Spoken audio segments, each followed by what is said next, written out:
I could. So after 4 or 6 minutes, you're not gonna do it anyway, let it keep ringing, right? Sure. But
Yeah. Oh, okay. So I got this, yeah, right. Actually, my mom died today at 46 years old. At some point. 38 celebrity. Boom. Killed her. My best friend did the same thing. Stepfather, 46 years ago. No, she's gonna go down and get some. Really? She's going down and turn off. That's good. I should Transfer. Yes, yes. How you doing? I saw your annual thing. My stepfather's shot. Wow. Yeah, And all these years. it's a long story. I mean, did he live through that? Yo, yeah, oh, yeah, it's our data. Yeah, it's our data. It goes We didn't in. file until we filed citizen. Went back in there, early as a Ford Pinto. Ford Pinto truck. This is one of them. So we had a whole jury, the whole 9 yards, and then the jury won. Hands down. Hell, it made the whole story made the 1986. It made the front page of the Indianapolis Star. That picture over here. I've got copies. Oh, it was a long. Just a piece of shit. Totally. Carry again. Sometimes I mean, it's like.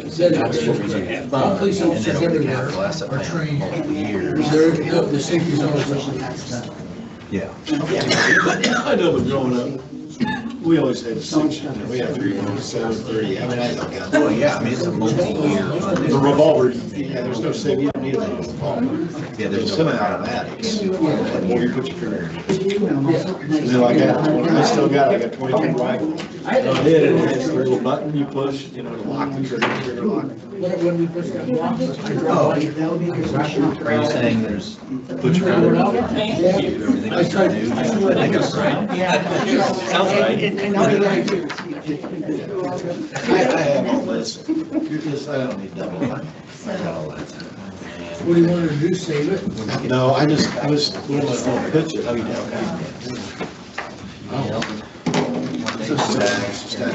This is where everything. I think what Susan said on this was just zero. Looks like we have some people out here. Did you have to pay your family? Yeah. Resolution.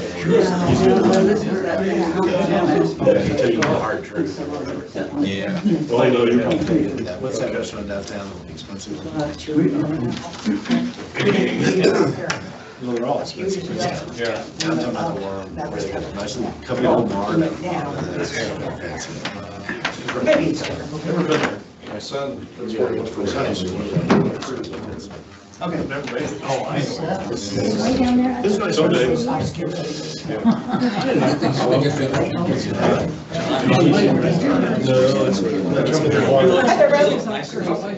Oh, yeah. Well, it's one of my sons. I fixed that today, but what are the odds there? Oh, that's good. I got crawl space, or the second floor. Well, it's crawl space, but it's curtain crawl space. But at least it was through, not through your rating, I suppose. And what are the odds it's not? You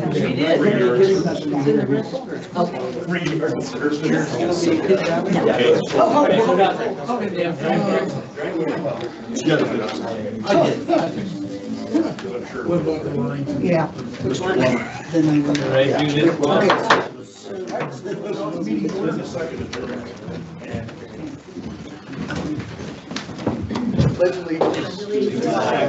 United States of America, and to the republic for which it stands, one nation, under God, indivisible, with liberty and justice for all.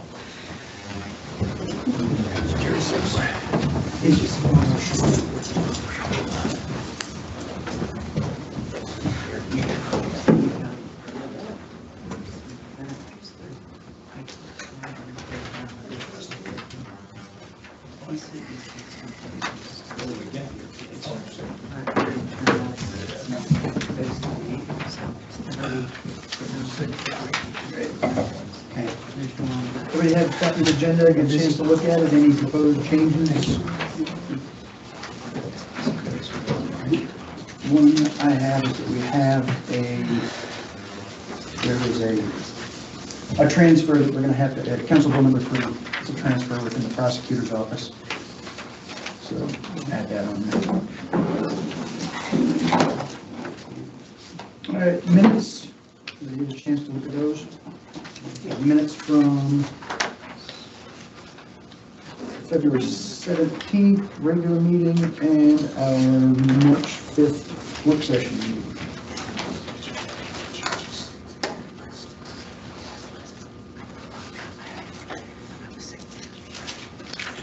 You want to make a motion to accept or approve? So moved. I'll second. A motion and a second. All in favor of approving minutes from February 17th and March 5th? Aye. Aye. Aye. Aye. All opposed? Sandy, you're the roll call. Not for that. No. We'll do, yeah, to clarify that, we're gonna do when we're taking votes, we're gonna do a show of hands, and then Roll call. on certain financial stuff, we'll do roll call on it, but approving minutes, we're not gonna do roll call on Yeah, it. that's because fine, that's fine. It's not necessary. Yeah, all right, I was just asking. Okay. Thanks for asking, because I wanted to.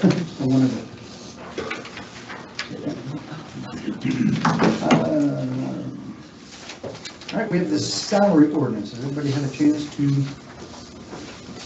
look that over?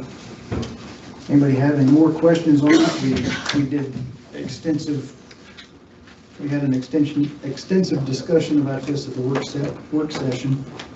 That was pretty much all we focused on at the work session. The salary ordinance amendment 1. Anybody have any questions, concerns, anything that's come up since the meeting? If not, I'll take a motion to approve.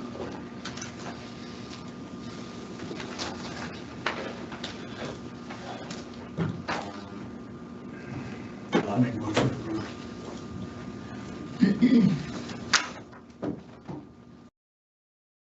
Motion to approve the salary ordinance amendment 1.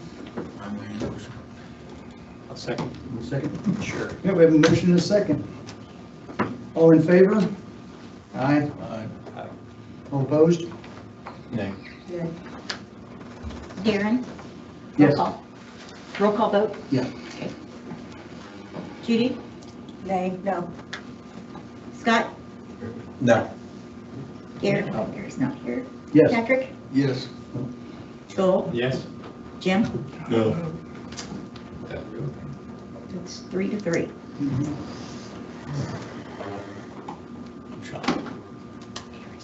Gary, you don't know. Okay. What? What? There were changes made that went against what WIS had recommended, and I vote no. All right, we don't have a salary ordinance.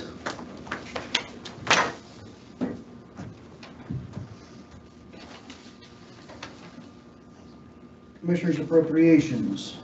Everybody has that list. Teresa has asked us about that numerous times.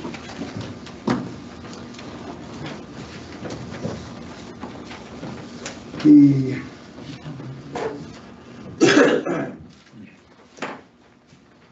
need to go over this again, or have we gone over it enough?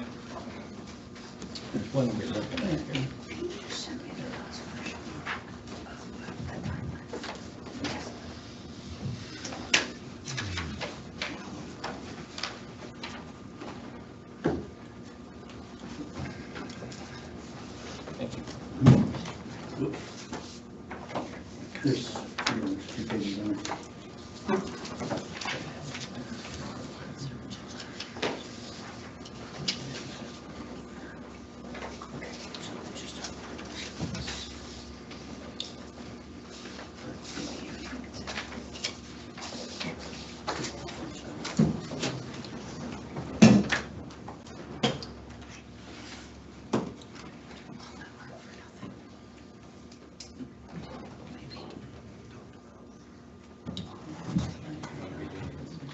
Reviewing.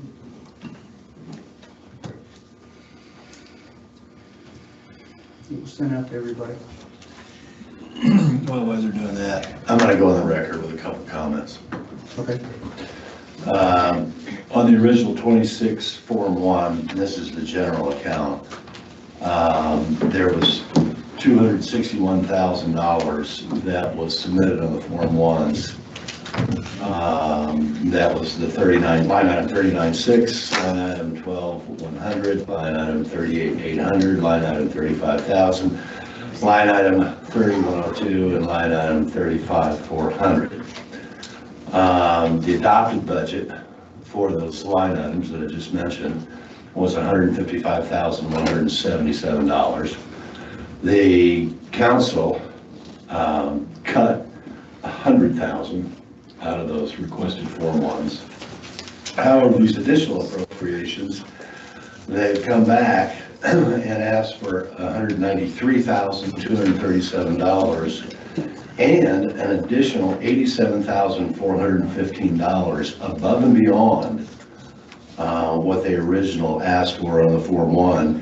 And in addition to that, they somehow left out the line item 12,100, which is the administrative assistant position, which they've got a salary down here at $42,415. And keep in mind, on a salary of $42,415, that's a $65,000 annual cost to the county by the time you add everything up on it. So, yeah.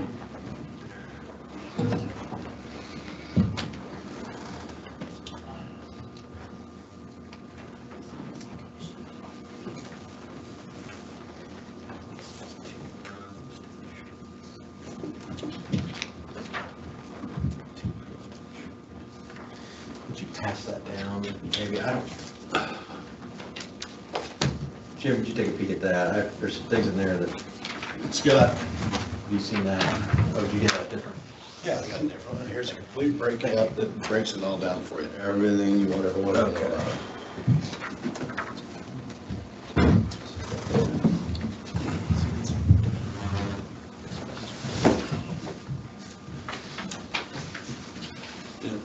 There's the things, here's your line item numbers. Right out the Form 1s. I have a copy of all the Form 1s with me. This is what was adopted. This is what I got accused of cutting. This is what they're asking for. And this is above and beyond. And that's the same stuff that Teresa sent over. That must be the 87. Yeah. What they've done is they've added. This was Way more than once. Yeah. And then they ran that bunch here too. Yeah, we didn't know what it was. They had 35 grand on top of what they originally requested. They didn't put this in, so this was the code went on, which I'm not quite sure why we don't have an assistant for an assistant. I do too. So they've done that. You look at, So we were seeing things on the paperwork we sent down, the transfers. I've looked at all, I've seen the ones we're approving now, and it looks different than what we reviewed last week. Yeah, anyway, that's where we are, and this, just so that you know, that's the forecasted revenue for the general fund. Okay, now that is what we approved. That was our expenses. We actually, when we approved the budget, we were $176,000 in the black. Right. Well, they came back Took that out. and we had to move the parks out of the general fund back, or excuse me, out of innkeepers to the general fund. And then HSA, which that's fine. We That put was back correct. in. Yeah, that was, we already did that one though. But then now you add these, if we approve this tonight, there's where we are. Now, the thing of it is that number right there doesn't include the additional labor cost, Right. which I have no idea what the labor cost in 26 over 25, broken down by funds. Because the general fund covers about 66% of the labor cost. So that's where we are. Now, maybe we'll get lucky and that number will be more. Who knows? Have you looked at this? Yeah, I've got them all. This one though? I've got them all. It seems new. Huh? It seems different. Yeah, I don't know. That's, See this, holiday pay, 20,000. which fund is that in? That's in 11, 12. Yeah. Look at the date on the top of it. Oh, October, okay, so we have October covered that 20. a long time ago. Yeah, this is, and she's mentioned it a couple times since though.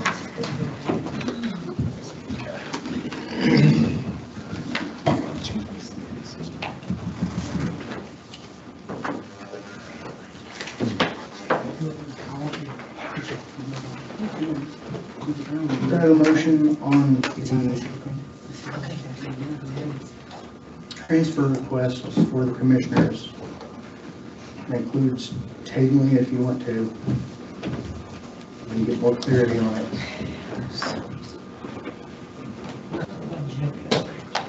The table's open for motion.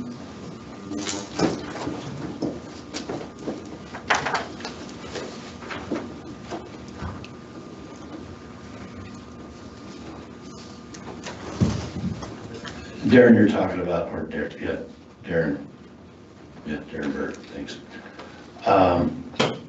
You're talking about this ordinance, number 2 here, is that what you're talking about? This one here? Yeah. The one that's got the general fund, 1138 and 1112. Right? Yeah. Okay. Yeah, one thing I just, for another editorial comment. Let me find it.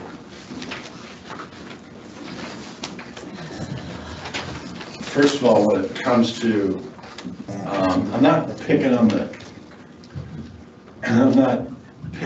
the coroner's office, but if you go back over the last couple of years, in 25, we allocated money for a number of different items. I have not gone back to find out what we allocated, what was spent, what wasn't spent. But the one thing that I did, was having an issue with was the 50 grand for the vehicle. So what I did is I got on the phone, got a hold of the health department, and found out that for 24 and 25, that on average for those 2 years, they had averaged 32 recoveries. I'm going to refer to it as a recovery for both 24 and 25. Year to date, we were at 6. So what I was looking at is I thought, well, wait a minute, we got 50 grand for a vehicle for the coroner's office. How many miles are they going to drive a year? So what I did is I used the average for this year, which they're averaging 3 a month. So I just said, okay, let's say we have 36 recoveries a year. And then I took 50 miles round trip, because I can make it to each county line far less than 50 miles, right? It's not 50 miles to get to Johnson County, Bartholomew County from Nashville. So I just used 50 miles. Multiply that times 36, and I think it's 1,800 miles a year. Now, what I don't know is, does the coroner get the use of a vehicle 24/7? Do they get a company vehicle? Shouldn't. Yeah, I don't know. You may, and then you may just triple that for other meetings. So let's round it up. Let's say, just for argument's sake, let's say you put 6,000 miles on it. Well, if you do your research, and to let a vehicle set and not drive it much is really not good for the vehicle. So then I called out, and I was looking at just specifically from a, kind of a quantitative, money perspective. And then I talked to another individual, and I got their input on it. And boy, did I shift. And they raised the issue of, because what we've been told is this $50,000 number was a number, and it was presented as if, well, we're just going to go out and buy a truck. And this individual brought up the dignity of a deceased. And then I sat there and thought about, had I had to call 911, have the sheriff deputy come to my house to pick up my deceased wife on May the 30th, and have the coroner show up, throw the corpse in a black bag, and then have them out there getting ready to try to toss it into the back of a pickup truck, I'd be absolutely livid. So all of a sudden I went, well, wait a minute, 50 grand, I don't know. So I didn't know anything about coroner's office. So I reached out, got on the phone, and the lady was just really, she was very helpful. Her name's Lisa Barker, Executive Director with the Indiana State Coroners Association. And I spoke with her, and then she emailed me, and she emailed me some documentation. First of all, I guess the counties, what they're doing is they're buying Suburbans and/or Dodge Durangos or a van. Now, the challenge with the van, cargo vans, is highly unlikely we're gonna be able to get one with a four-wheel drive, and I would think Brown County probably have to have a four-wheel drive. But then as she goes through, you'd have to have a cot or stretcher, or a stretcher system with secure mounting hardware, cot fastener, locking system that meets safety standards, roller or deck system to assist with loading and unloading, removable or fixed privacy curtains if using an SUV, interior compartment modifications for secure and dignified transport, biohazard containment supplies, and PPE storage, which I don't know what that is. Emergency lighting is desired, approved by county policy, all-weather floor liner or washable interior surfaces. Well, I went online and it's pulled up the Chevy Suburban. And if you just go to the Chevy website, those start at like 72 grand. And then if you get the top of the line ones, 90 bumping 100 grand. So I thought, okay, boy, that's a lot of money. I had to gasp for air there for a minute. And then I thought, well, wait a minute. So I reached out and had a conversation with Brad Stockdale. And I asked Brad, I said, hey, have you got anything in your inventory that's got decent mileage on it, it's not maxed out on mileage, that could work for the coroner to where we could then take that vehicle out of the sheriff's department, transfer it over to the coroner's office, and then we, the council, allocate enough money to replace that sheriff's vehicle. Because I thought, if it was me personally, I'm not going to want to drop $70,000 or $80,000 on a vehicle for the coroner's office, only to be driven 5,000 to 6,000 miles a year.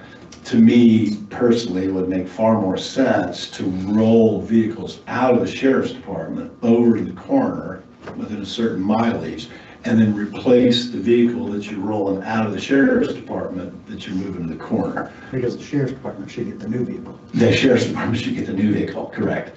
So Brad, I circled back and he's waiting to get, I guess he's got some new inventory coming in, and as soon as he gets that, he'll have kind of an idea of what he'll have.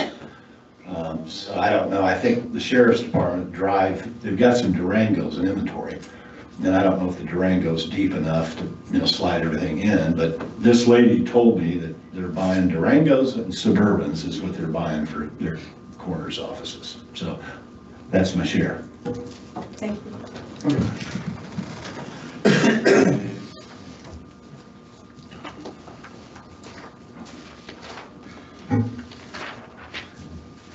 I'm going to read this. This is Council Bill number 2.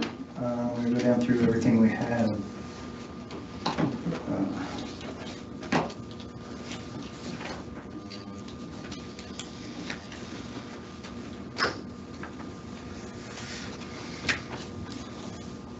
Additional appropriation ordinance 2026.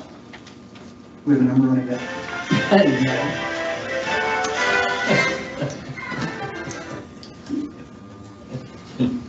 Tonight is Council Bill number 2, whereas it has been determined that it is now necessary to appropriate more money than was appropriated in the annual budget. Now therefore, Section 1, be it resolved by the County Council of Brown County, Indiana, for the expenses of the taxing unit, the following additional sums of money are hereby appropriated out of the funds named and the purposes specified, subject to the laws governing the same. General Fund 1,000.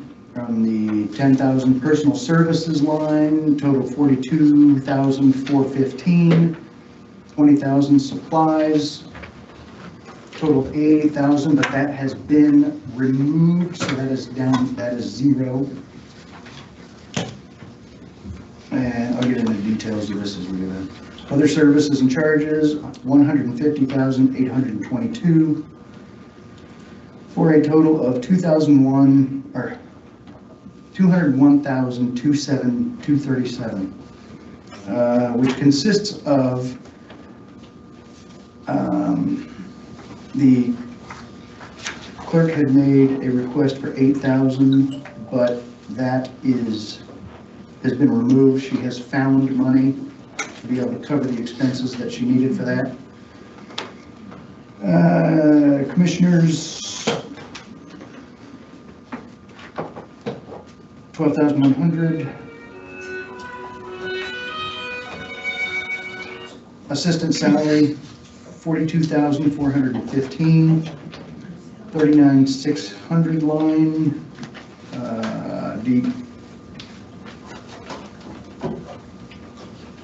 Detention placement, is that what DET PLA place was, Julie? Julie? I'm sorry. The 39,600 line was detention placement? Or did, Sure. Is that our juvenile detention budget? okay, That's yours? okay, 27,000, and that's a necessary, It is. We only spend what we have to spend, and some years we only spend like 15, but there have been years where we spent a lot more too. So, Right. and any money we don't spend, then you get back at the end of the year. Yeah. What does it say on the side? The 38,800 HR consultant, 7,000, 35,000, professional services, 60,000. Again, Commissioner's line, 3102, professional legal, 51,000, and 35,400 line, mental health, 5,822. QCAT Development Fund, capital outlays of 93,250. Remember what that was? 90, how much? 93,250. I need to go downstairs to get my thing. Yeah, that's what is that? What's your question, Darren? The capital outlays. The capital outlays for 93,000. I'm sure it's Yeah, there's line, things combined. coroner's vehicle, 4260 line item for Yeah. 50 grand. Oh, that, yeah. Coroner's. It's gotta be off- combined, it's not coroner's- one. Yeah. The coroner's office refrigeration, which I believe we should have bought the second one last year. So I'm not quite sure. Yes, machine, okay. And then, so that's 42,100 line item for 30 grand. There's coroner's building, so I don't know why we need to spend another 11,000 on that. And then coroner items for $2,200, so yeah. That's the 93 grand. Yeah. After I said that, I looked down and saw it. Was the coroner's building a generator? Yeah, we did the generator last I year. thought we did the generator and the. Actually, they got a really good deal on the generator last year. Generator, refrigerator. And I thought we bought another, because he only had a 3 bay or 4 bay, and then wanted to buy another one. Is that what this was for? I don't know, I don't know. That would add up 90. Because the other thing too is, I forgot to bring it, but I had the Form 1 for 2025, of see what we appropriated for 2025, what was spent, what wasn't spent, what did they buy, what they didn't buy. Because last 3 or 4, my understanding historically, we had one whale of a deal, because the coroner had this deal with a funeral home, because the county didn't spend hardly any money on this at all. Right, that's right. And then we lost that deal, and then we had to build a building, and, so. Jim, well, back to your vehicle idea, the coroner's vehicle. Can you put a number on it today? What, for the coroner? Yeah. Um, Swap out and a new vehicle? Well, here's the thing, I don't know if Brad has, once he gets his new stuff coming in, right? And, because I don't think, I don't know that, because for starters, I've not been over there to find out exactly what the coroner's currently driving. I think he had like a Dodge Caravan or something like that historically. And on that front, I think. And I don't know if that vehicle's just, if it's getting ready to blow up, or if it's. From what I recall, the issue was that it's not all-wheel drive, and we were in the middle of winter, and they were having to haul. Yeah, that makes sense, yeah. And so, That's fair. it did cross my mind that, Right. I'm gonna go ahead and jinx this and say we're almost through winter. Right. I don't Look know. outside. Yeah, it's snowing. Yeah. But, it's possible, could we kick it to our next year's budget? I don't know, just a thought. Yeah, well, if we can work out, if Brad has it, that's still the unknown. Are his Durangos four-wheel drive? I would hope so. Yeah, I would think so. I mean, they're sheriff Yeah. vehicles. Yeah. I wouldn't think they'd be like rear-wheel drive, two-wheel drive rear-wheel vehicles. I wouldn't want one. So I'm assuming that they are. Yeah, so if he's got a Durango that we could take and shove over to the Parks and Rec, no, not Parks and Rec, but to the coroner's office, then we just simply go out and buy another new Durango for the sheriff's department. And in somebody's motion, we can make that line 0 for now, pending. Yeah. We don't It's up have to you. approve all of this. We Yeah. can, like I said, the postage for the clerk is 0. And we can take out that 50,000 for the coroner's vehicle if you'd like to. Yeah, well, and this is just, again, this is just, kind of a top of mind thing. On these additional appropriations, if it's an emergency and somebody's gonna die if we don't appropriate additional money, okay, then I'm good with that important and urgent, right? That, oh my gosh, has to be done, we've got to deal with it right now, because if we don't, somebody's gonna die. So, but I look over this stuff here, and there's nothing, it's important, but it's not urgent. There's nothing on here that's urgent, because the other part of it is, what is this, 36 plus 3 months, 39 months into this job. So I'm still learning. But if I think back to the fourth quarter of last year, we did an additional appropriation of $149,000 to the commissioners, did we not? I think we did. Okay. And in addition to that, I discovered that the commissioners went in and did, which it's their right to do it, but there was a $15,000 appropriation and a $10,000 appropriation for a couple of non-for-profits that they decided that they weren't going to pay because they weren't quite clear on the contract with these 2 non-for-profits. So they went in and took those monies and did an internal transfer and swept that money out of those 2 line items to be used someplace else. So, that's $175,000. And then if I look in here today, and I look at the request, they're asking for another $87,415 above and beyond what was originally on Form 1. And there's no items in here that are, dire straits, except for possibly one. And the one item on here is this assistant salary of $42,415. How have you been paying that? With Donna's old pay. So you're using 2025 line item? Yep. Okay, so you got a little bit of money to cash flow for a while, but Not very much. not very long. Yeah, so if I look at this, the one that's probably the, important and urgent is this 42,415 for the Commissioner's Administrative Assistance Assistant. And the 27,000 for juvenile. And obviously, Juvenile, yeah, the detention placement Juvenile is the detention 27 placement. grand. We need to allocate that. And, yeah. But the rest of them, I don't see anything on here that's, crisis. Jim, does that 42, that does not include benefits? No, I've got it in here if you want to see it, but it's you're almost $66,000 total. So it's not 42. No, it's 65, say 65.5 by the time you add everything in, assuming she's on, yeah. So it's really a $65,000 a year expense is what it is.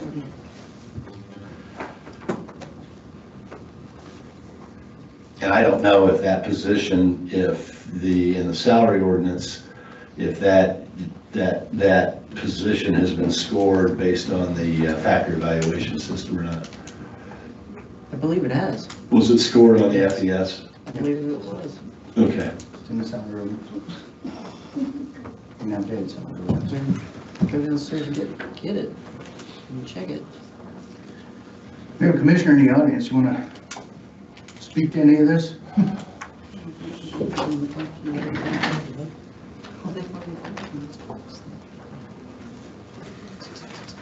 Yeah, Jim Clark. Make sure your mic's on.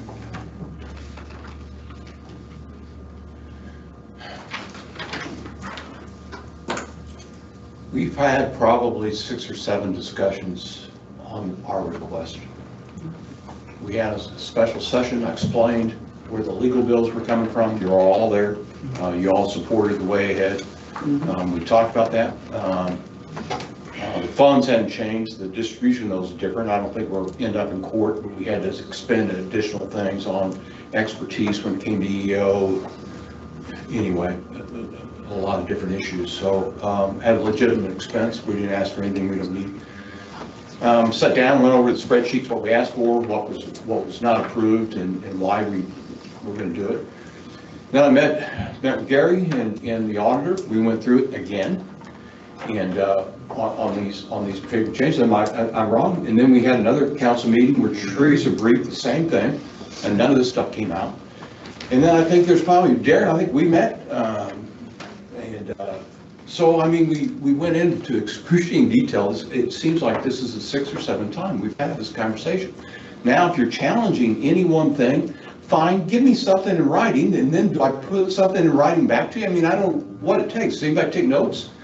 We've been through this, and so now, and then these different issues, now we've got new things that pop up. So a little frustrating. You guys vote the way you want to vote, but again, we justified it, we've expensed it, I gave you documentation, I've talked to individual members, and now we're back to like square zero. So don't understand it, don't understand your process. If you want to change your process so we can get out of this loop, I'd be thrilled. I thought we've already done that. I don't know what more we can possibly do. Julie, how many meetings do we have, or you had with Teresa on this thing? Teresa met with your attorney. I've got your first request from October 20th of 2025. Okay. This is how long it's been going on. And then Teresa went in and talked to your attorney to come up with this stuff. So we did it again. So I don't, you frustrate me. So that's all I've got to say on it. We're not asking for anything we don't need. And it's to request that you approve the thing. And if you don't, then explain to me what the next step is in very excruciating detail, please, so we can counter any arguments that you may make. Thank you. Thank you, Tim.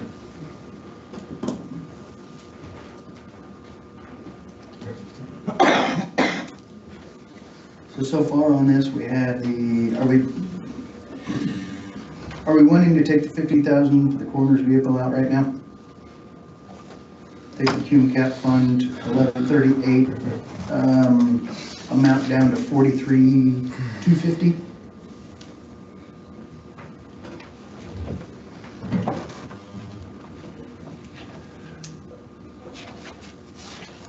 To me, that seems reasonable if we're going to try to do a swap, but we do need to, if we do a swap, we need to certainly have a proper fitting for the necessary things that would go into the vehicle. That'd be properly equipped. Right, exactly. Darren, I'll vote in the affirmative, provided that all we do is we approve what was requested on the original 2026 Form 1. I won't vote for anything above and beyond that. Okay, what was on the original? Well, I've got it all right here. Well, how does that? So, and furthermore, what changes does that make to this? What changes does that make to this? Well, yeah, first of all, the 42,415, that's, I guess my question is why? Why do we need to spend $65,000 for an assistant, for the commissioner's administrative assistant? That's basically what that position is. Now, just because they've done that, in prior administrations, I really don't care, okay? Because what I'm having, for example, to the best of my knowledge, Knox County, which is Vincennes, Indiana, they don't have any commissioner's administrative assistant, if my memory serves me correctly. So I'm not quite sure why we need 2 full-time administrative assistants in the commissioner's office. Because that's, so, I have a difficult time with that right out of the gate. Now, with this, the line item 39.6, the detention, the 27 grand, don't have a problem with approving that. We can put that back in there. We can add back the 7 grand, which was the line item 38,800. which is the professional HR services, because they originally requested 9,000. We adopted and approved $2,000. So we can get back the $7,000 and approve the $7,000. You have the $27,000 back to line item 39.6. I guess, was it security detention placement? Juvenile detention. Okay, well, it says SEC detention placement. And then professional services, that was cut $40,000, so fine, make them whole. They requested 67,000, so approve take them back to what they originally requested, which was 67K. Professional legal, and that's line item 35,000. Professional legal litigation is line item 30,102. That was cut by $26,000. So fine, make them whole, put that back and give them their $30,000, which is what they originally requested. And then this mental health, 35,400, not quite sure how that was changed, but anyway, it's $5,822, fine. Give them the $5,822 for a total of $125 for the 2026 budget. I mean, I'm okay with that. With regards to the CUME-CAP fund, 1138, I'm not okay with those expenses. There's nothing on here that's a crisis. And I think, we as a council body probably ought to do a little bit more due diligence before we go in and rubber stamp, which is what, I'm not going to rubber stamp something unless I really understand what's going on. Because, take our time on that, make sure we make good decisions, take a look at what have we spent on the coroner's office, 24, 25, and then what do we have to spend for 26? Because I'm hoping, we've spent a lot of money. We built a brand new building down there, and there's been quite a bit. And then not only that, you got a new coroner, hopefully will be, get elected come 2027, right?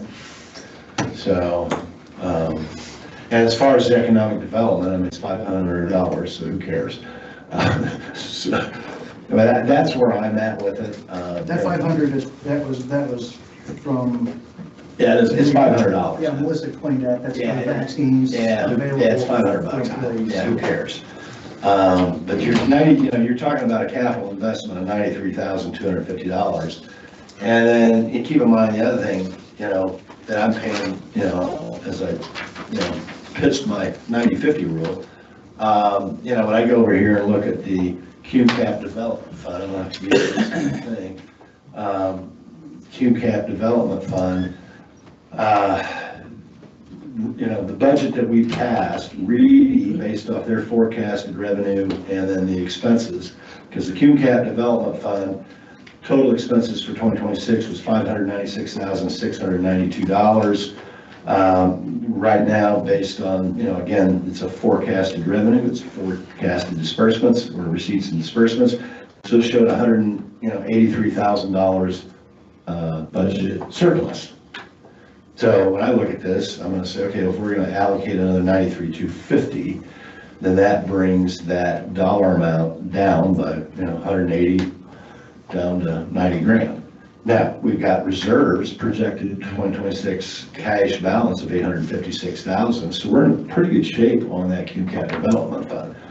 So, because we've got, it's showing 144%. So we're good, that fund, we're, in pretty good shape on. So we can afford to go in and spend the $93,000 on the coroner's office. It's not that we don't have the money. Because right now it's only 43, because we took out. Pardon me? 43,000, because we're taking out the 50,000.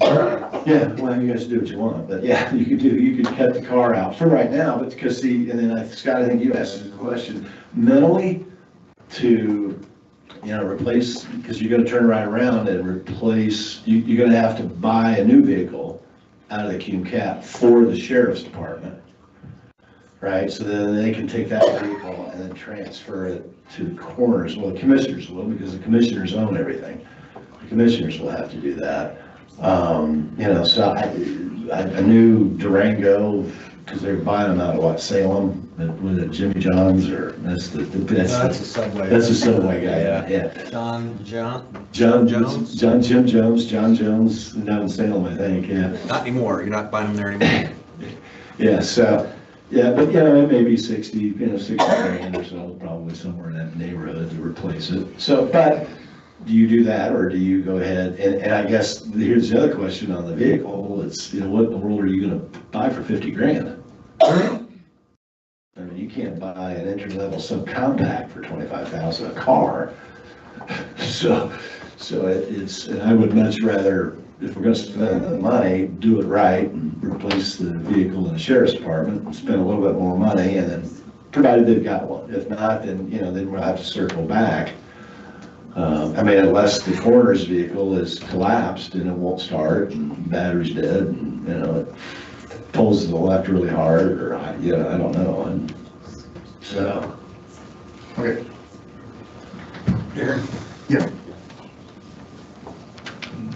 I'll address a couple of points on the staffing. The guidance for 2025 was to stick with, or 2026 was stick with kind of what you had in 2025. We had 2 assistants in the commissioner's office for a couple of years, 2-3 years.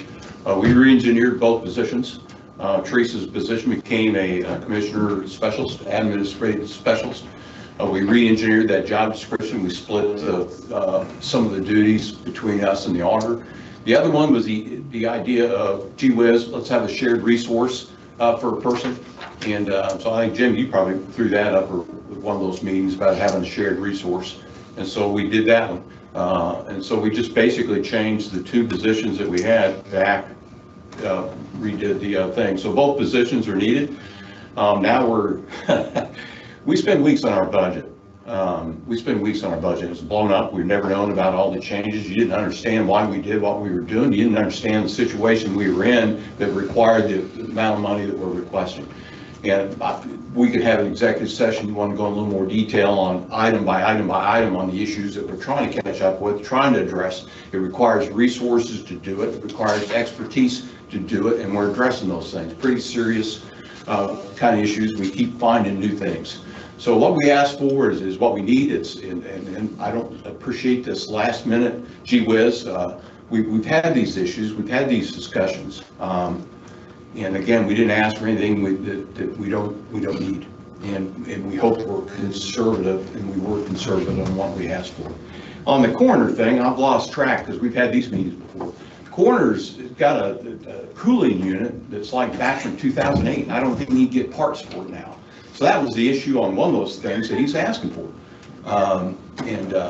So far we're lucky. I guess it's not urgent because it hadn't blown off yet, and we're freezing or unfreezing people, but that's kind of what he asked for. We can't get parts for this unit, so that's what that was. And then the whole thing on the cars, we talked and found the same kind of suggestions when it came to a coroner vehicle. And then the question is, why do you need a new one? So it's like, I think Earl was, I think Mike was going to look into different things. So if you want to cut the 50,000, do a shift with the sheriff, fine. That gives him what he needs. We addressed the thing. You don't want to put him in the back of a pickup truck. That was never the intent. It was never mentioned, never addressed. And Mike brought up the same thing. You're not going to do that. And so I don't know where that came from. But again, these conversations, guys, it's not new. We've had these discussions. I've explained it to you. I mean, I'll be glad to do it again if you want to have another session again. But we've explained that. So it's a little frustrating getting this last minute gee whiz, make these kinds of changes. We did this. We did our due diligence. You did your due diligence. You asked, you queried, we responded. And again, between Teresa and the auditor and the attorney, they went through it again also to give you specifically what those changes are. So just would appreciate if you just stick with what we've asked. Thank you. She's already on the original ordinance as a floater. It wasn't in the budget. 42. It was not in the budget. Doesn't have to be in the budget. Right here is the budget. This supersedes the budget. Would you like to call the state? This is the salary ordinance. Okay, I'm going to say this, I'm going to say it one time and one time only. I expect, I'm assuming that all the elected officials in this county do their job to the best of their ability. And I'm assuming that all the elected officials in this county are extremely conscientious of what they do. Don't expect anything less from me. I don't, okay? I don't. I had to sit down and create this myself. All right? A one-page report that lays it all out, makes it easy to understand. All right? So I've got to do my due diligence. So I have a responsibility. The county council is the only 7-member board over the entire fiscal policy of the county, period. Okay, and we've got all 26 departments coming in, and everybody wants more money. And I get that, and I appreciate that, because if I were a department elected official, I would do the same thing. So, I'm just asking questions, Well, I'm not. trying to do my due diligence. As I said, there's nothing on here that's important and urgent. That she was voted on. So, Here. I don't want to bring up the past, you know, and I won't, but, you know, since November the 19th to this point, it's not been a real warm and fuzzy experience, all right?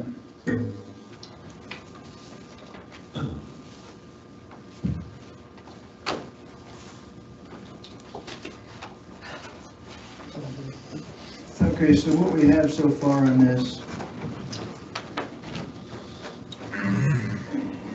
taking out the 8,000 that the clerk does not need anymore, we have a total on the general fund 1,000 of $193,237 requested. Taking out the 50,000 for the vehicle from the cum cap fund, we had, instead of 93,250, we have a total of 43,250. And the 500 from the Economic Development Fund for the vaccine availability for employees. Anybody want to make a motion to approve this, or any part of it? Or an amended approval of it? So one thing I want to make sure we get right is there's a question about whether we've already approved the refrigeration and the generator, which I think is the 30 and the 11 for the coroner. I thought we did, maybe we didn't. I mean, Julie, do you, if we did, then we don't want to do it again, but The refrigerator, one of the units has failed to do what it's supposed to do. That's why they're asking for another one, because of, which you're all aware of, but I don't really want It was to say. discussed with us. But I thought we already A couple funded of- it. Yeah, that was my question. Did we fund it already? It seems like we did, but I know we talked about it, I don't recall a vote on it, but I can look through the minutes. Just vote on it now. yeah, maybe we go ahead and do it just to be safe. If you don't need it, don't do it.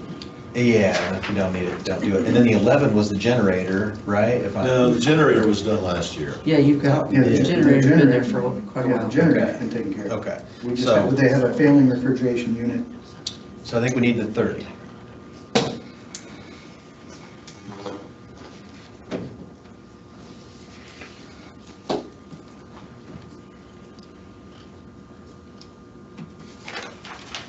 So that would be 30 out of the cum cap. Yeah, it'd be 50 out of the. Is it 50, what is it, are they asking 50 for refrigeration, or that was 30 for some reason? No, they're asking for 93,250. Yeah. Right, If we take the 50,000 out for the vehicle, that leaves them asking for It just, 42,000. let's, tell you what, I'm good with just, let's postpone the 50 for the time being. Yeah. Knowing that we're gonna have to circle yeah, back. the vehicle, The right? vehicle, Yeah, yeah. Approve the other 3 items, right? yeah, Okay. okay, all right. And so then you let's do guys, that. and then you guys, you know, and then you guys do whatever you want as far as the general fund is concerned.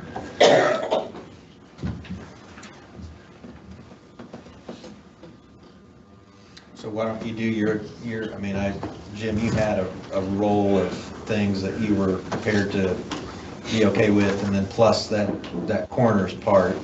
I don't know, Mr. President, if you want him to run through that for us, or how you want to do this. Be nice to get it done though, either way. Yeah.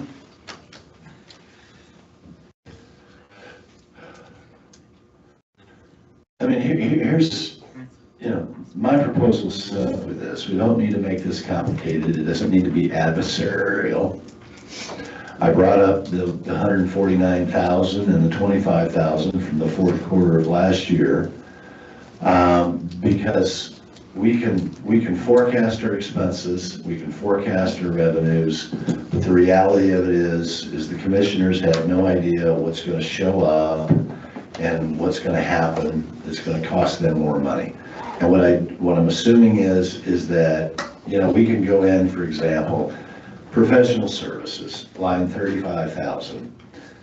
They asked for 67 grand. So we can give them 67 grand. We can give them 30 grand for the professional legal litigation. We can give them the extra 5822 for the mental health. Don't have a problem with that. We can give them the 7 grand for the HR services. Fine. Put the 100 grand back into their budget. All right. But knowing that, I guess, the reality is that, if they get backed up against the wall and they end up, let's say, for example, professional legal, well, let me give you an example. We put in, I believe, in the election board's budget, $42,000 for 2026 for legal fees to defend against a district court lawsuit that's currently pending against the election board. Now, if that lawsuit continues on and it ends up costing the election board $80,000, then we really won't have any choice, will we? We'll have to do an additional appropriation to the election board for another 38 grand, because at $350 a billable hour, if you got to pay the bill, you got to pay the bill. There's nothing you can do about it, right? Okay, so, and in that situation, we all know they have to come in and they have to ask for an additional appropriation. Julie's got to get it approved by the DLGF, right? We got to run an advertisement, got to do an ordinance, and then we approve it, right? So that's for the election board. Same thing's going to hold true for professional legal litigation in the commissioner's budget, line item 30,102. So I'm okay with going ahead and approving what they requested on the original Form 1, but giving them another 20 grand above and beyond, because they're asking for like a line item 35,000. They originally requested 67 grand. We cut 40 grand out of it, gave them 27. So instead of them coming back and asking, hey, give me back my 40,000, they bumped it and said, no, we want another 20,000 above and beyond that. So they're actually asking for $45,000 above and beyond what they originally submitted with the Form 1s on the two line items, 35,000 and 3102. That I have a problem with. Okay, because, if you government. Okay, so if we give them 40,000 instead of the 60,000 for the Yeah, we just give them back. professional services, you're good with? Yeah, You're good with that? I'm good. Yeah, I've got it right here laid out if you want to look at this. I Okay. Yeah, I'm good with just didn't know that. what we need to change on that. I'm good with that, and I'm all right with that. And then cut the vehicle out, and then just approve the dumb thing, and knowing that, probability is they'll probably be back up here later in the year asking for another couple $100,000.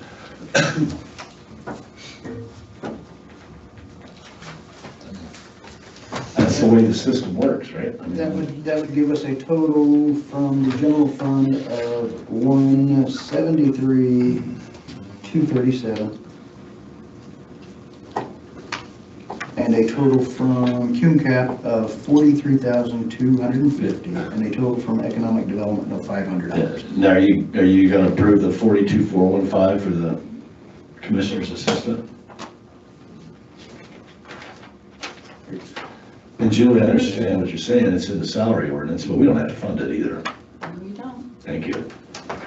So 173, you said? She's 173,237. Not the assistant. I understand the history of that position, I understand the history where that person came from, I understand the whole history. Jim, what's your total, because we need to get on the same literal page here. Okay, let's Darren's just, got the appropriation. all right, Darren, are you gonna walk, Darren, let's just go through.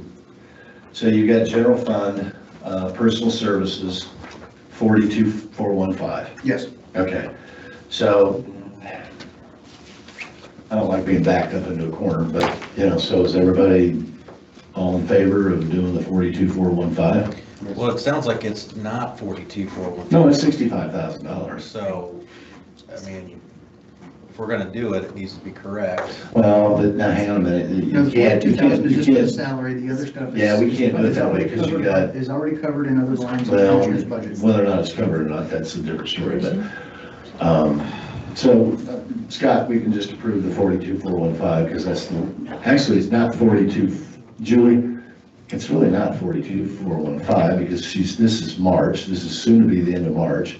Have you got the current enough money in the line item for the prior administrative assistant to cover till the end of the March? I'll check. 42. So you could do pro rata. 467. Pardon me? It's actually 42,31467. Okay, but what I'm saying is, this is the I'll end of look and see March, what's in so it's really not, we got to pro rata it till the end of Well, we're not December. prorating because she's been paid out of something. She's been paid out of the line item for the previous administrative assistant that left back in May of 2025. For this year. Correct. For when she started. Right. For the commissioners. She's So- been working for the commissioners for a while now. Because payroll line items, those are non-reverting or reverting? They don't go back. They're non-reverting. Right, okay. Yeah, so, all right, well, put that in your 42,415. All right, the next one is supplies, right? That's zeroed out. Yeah, that's zeroed not out. necessary. And then we got 3,000 series line items, right? Mhm. All right, so here we go. I mean, I've got it right here. I mean, I can give you a copy of this if you want it. That's because I show, exactly. So, and she's got all these bundled in here. Oh, I see what you're doing, 42. Okay, we're going to give the 27K back to the detention. Mhm. Okay, HR consultant, we're going to give them their $7,000. Mhm. Professional services, which is the 35,000, right? Mhm. Okay, we're not giving them 60, but we're gonna give them 40, Mhm. okay? And then professional legal, right down here, we're going to, they ask for 30, we cut it 20, we're gonna give them 26,000, not 51,000. Okay? And then mental health, that's the 5822, so leave that alone. Got it? Yeah, but I think we're gonna need it, well, what do you think, Darren? We need it on this sheet, we scratch and, Up here, we Okay. approved. What we approve up here, make a note here of what we put this down to. As long as that's what, is that a motion? well, Well, to move this along, I mean, if you want me to make a motion, I'll make a motion. yeah, I think you should do a motion and detail it. And do you have this same sheet he's looking at? Yeah, he's good. Okay, yeah, I've got it right here. Okay, make it in motion in the form of that, right, a row, the totals per line item, and then we get it on the record, and if you guys, Sandy's gonna have to take good notes and probably have to listen to this again 30 times to get it. So Jim, if you could just detail it, and then we'll get it right. Yeah, I didn't really want to have to think tonight, but, Yeah. You knew the job was dangerous when you took it. yeah, right.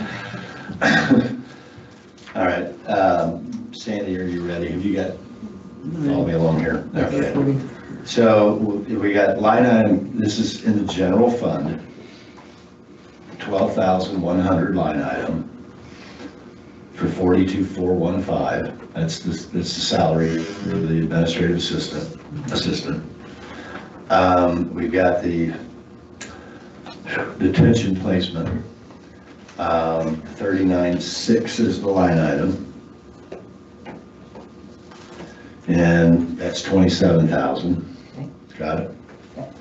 We've got line item 38,800, which is the HR consultant. That's $7,000. Okay. Then we have line 35,000, professional services. And currently that's at 60, but we're going to reduce that back to 40,000. Okay. And then line item 30,102, which is professional legal, which is currently showing up at 41,000, is going to, excuse me, let me strike that, 51,000. Professional legal, line item 30,102 at 51K, that will be now 26,000. Okay. And so, oh, and then you got mental health, which is 35,400, and that's 5822. Okay, say that one again, the line number. Yeah, line item is 35,400. So you want me to add those up? Because if I add those up, that should equal $100,000 plus the 42.5. So that should be $142,415, not 201,237. Plus the 550 and 22. Yeah, I've got that in there. Oh, no, I don't. You're right. I'm sorry. Yeah, I'm sorry. 105,820. Yes, yes. Hang on, I'll add it up. In You the got other. 105,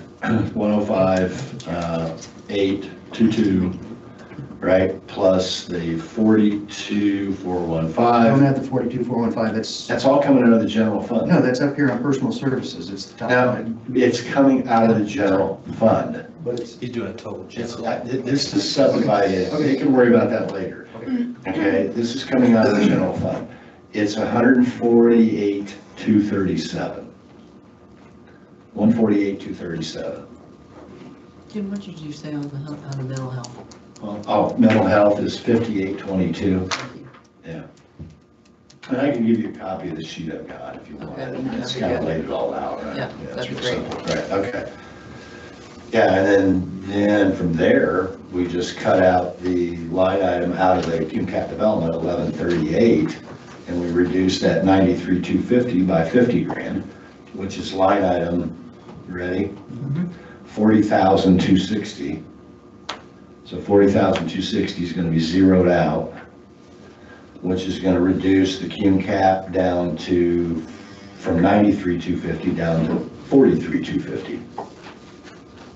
Because we know we're going to have to circle back later down the road on that issues, we'll have to deal with that at some time in the future. Okay? And then the economic development, 1112, just stays like it is, it's $500. I think we have enough money to pay them.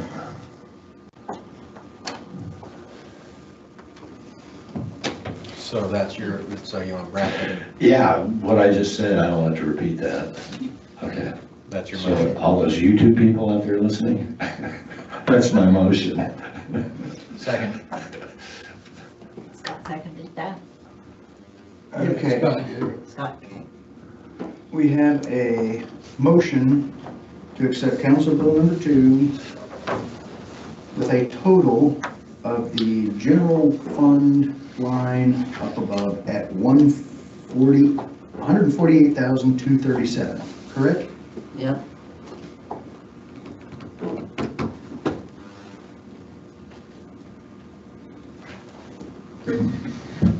And a total of the QCAP Development Fund of 43,250, correct?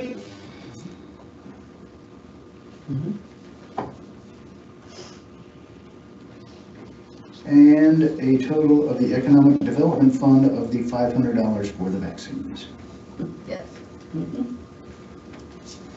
We have a motion and a second. All in favor? Aye.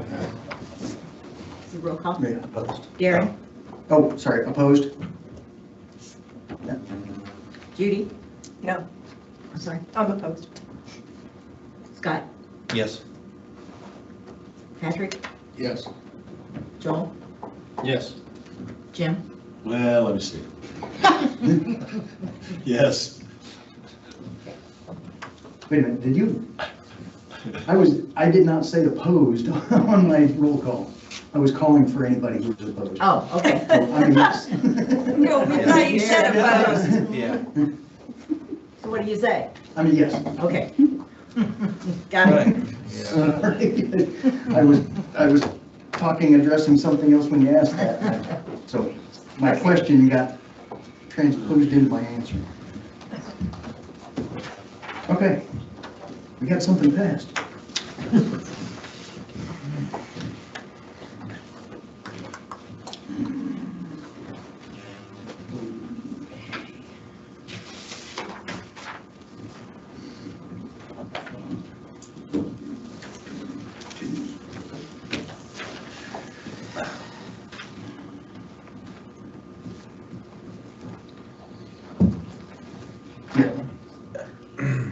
While you're doing that, can we move community corrections up? They've got a quick Yes. pass. Let's get them out. Yeah, that was, yes, I was planning on doing that. The community corrections.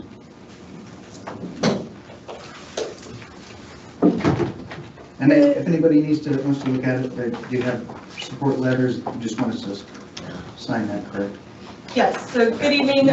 So my name is Mallory Rockwell. For those who don't know me, I'm the Director of Community Corrections for Brown County Court Services. So I had sent Darren and Julie a form letter of support that I've drafted.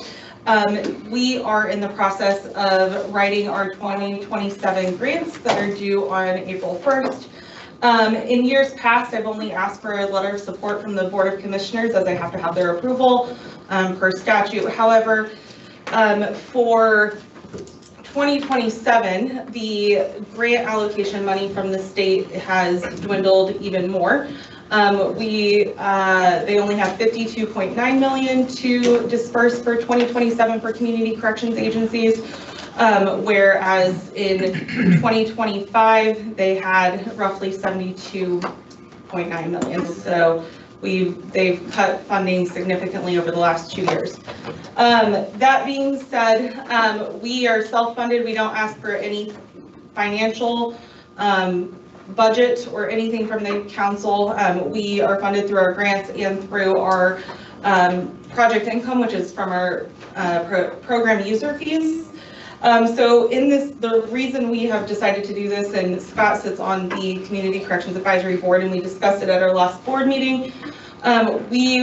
While the county doesn't provide us a monetary budget, they do provide many in-kind services such as, you know, an office space, utilities, IT services, the auditor, many different things that I've listed, I've given examples of in this letter that I want to be able to submit with our grant to show that the county is supportive of the program, even though there is not a budget to go along with it from the county general fund. Any questions? Earlier, we were talking about that 27,000, So that, whatever that is, that, I have to look it up, but I'm not going to. yeah, so that's for juvenile detention. Okay. So that is for, that comes from, that's paid out of the commissioner budget, but it's for juveniles that are detained, Okay. pre-adjudication, for. That's fine. Your community corrections? Correct. Okay, because I've never seen a Form 1. It appears that hopefully I'll never see a Form 1. That is my goal. Provided there's enough money coming from the state, though, correct? That is my goal, yes. If the state, for something that happens at the state level, it could be possible to where the county would have to fund the community corrections. Is that correct? We could come and ask for. Right, okay. If that were to happen, I mean, what's it cost to run your department a year? 250, 300 grand? My grant award for the last 3 years has been $242,000 from the state. And then my operating cost outside of that varies based on staff turnover, needs, if we have to buy a vehicle.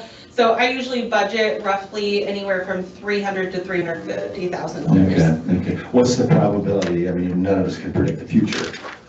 What's the probability in the culture at the State House of going forward in the next, not 26, but maybe 27, 28, 29, 30? Could we likely find ourselves in a position where we'd have to pick up that 350 grand a year cost for community corrections?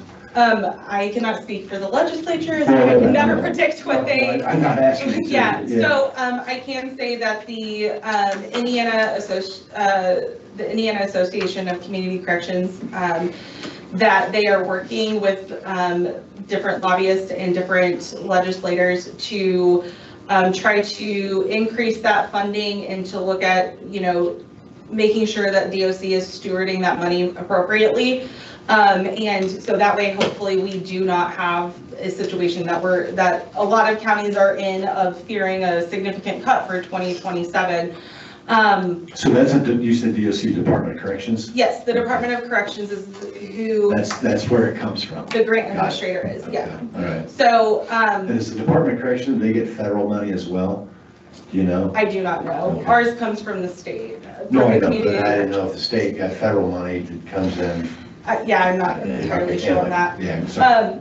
But, I think that the goal is that we won't have to come and ask the council. Okay. However, as things have been the trajectory of things the grant funding at the state has dwindled, and is becoming significantly less. I don't know that will continue. I can't. No, we just don't know. The appropriation for for each year has remained the same, but the grant money allocation has dwindled, so they've not provided a great explanation as to why. But I know that there are different associations that are actively pursuing to try to, with different legislators to increase that. Okay, thank you. All right, want a motion? All right, yeah, I'll take a motion on support. Yeah, I'll take a motion on their support letter. I move we approve the support letter wholeheartedly and wish them luck, and pick that up, we're all signed Already now, signed it. if this moves, yeah. So excited. That was a motion, so yeah. Yeah, we have a motion to approve. Motion to approve it. No, we have a motion. Oh, I'll second. Okay, we have a motion and a second. All in favor? Aye. Any opposed? All right. Thank you. Thank you very Thank much. you. Sorry it took so long. All right.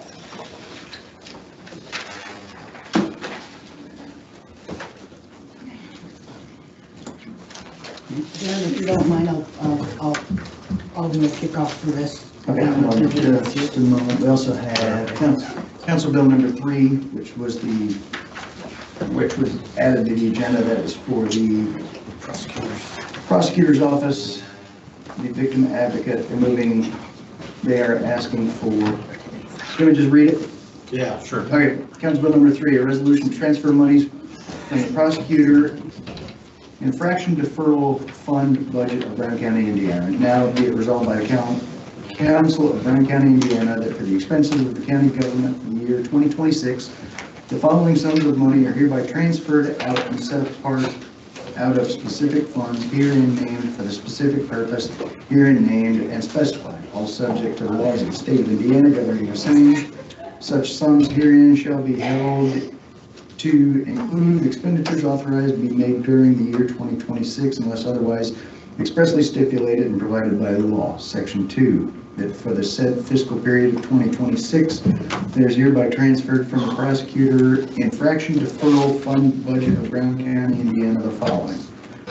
From 2,400,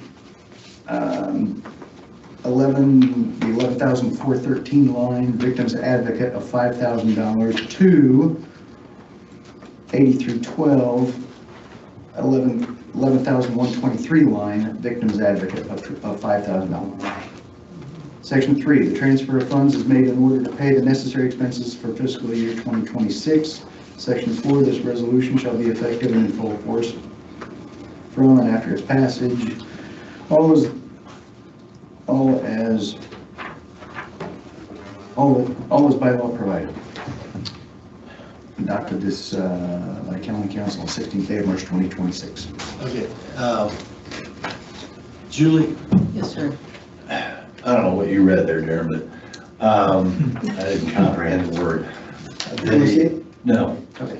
Are these two funds that I think I had a conversation with Ted Adams about? Are these the two funds that we get grant money that they've been applying for grants? They've been using those two federal grant funds to cover salaries within his office. 8312 is one. Okay, yeah, and I don't think I have it with me because I got with Ted on this. And the one is 96. Is that the other one? It's Yeah. actually And on that so- sheet I gave you. So, yeah, and so what we're doing is this is just cleaning those up and getting rid of taking money out of the general fund and clean them up.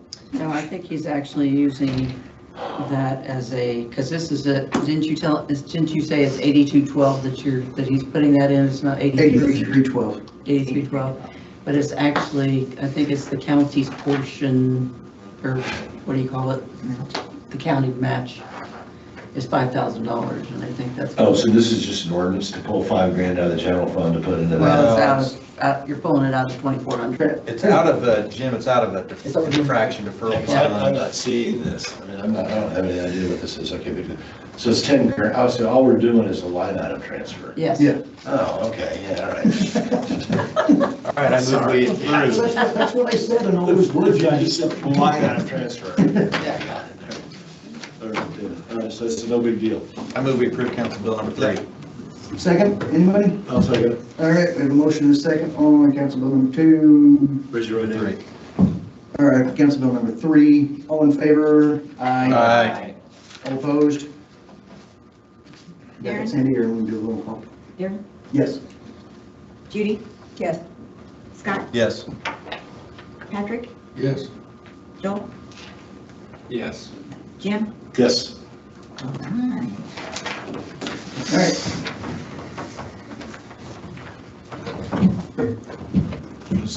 No. Better sign it. We got 2 things. Okay. Yep. That would be Ed, good. you have the floor for the budget timeline as it concerns auditor So process. we're gonna, there's another document you have that are corrective actions. The corrective action plans for our funds that are in the red. It has the red numbers How on it. much red numbers on it? Okay. So this is kind of a critical document, and I don't know that you want to go through it in detail.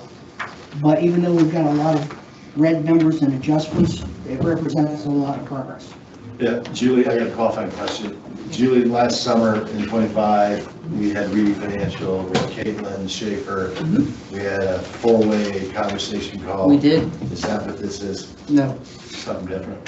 Well, it's kind of like that, but yeah, most of the ones that we talked with Caitlin about, Yeah. we've gotten taken care They're of. all resolved. So these are the ones when I was doing my AFR that were still in the red. This is what we're gonna do to correct. Okay, got it. Okay.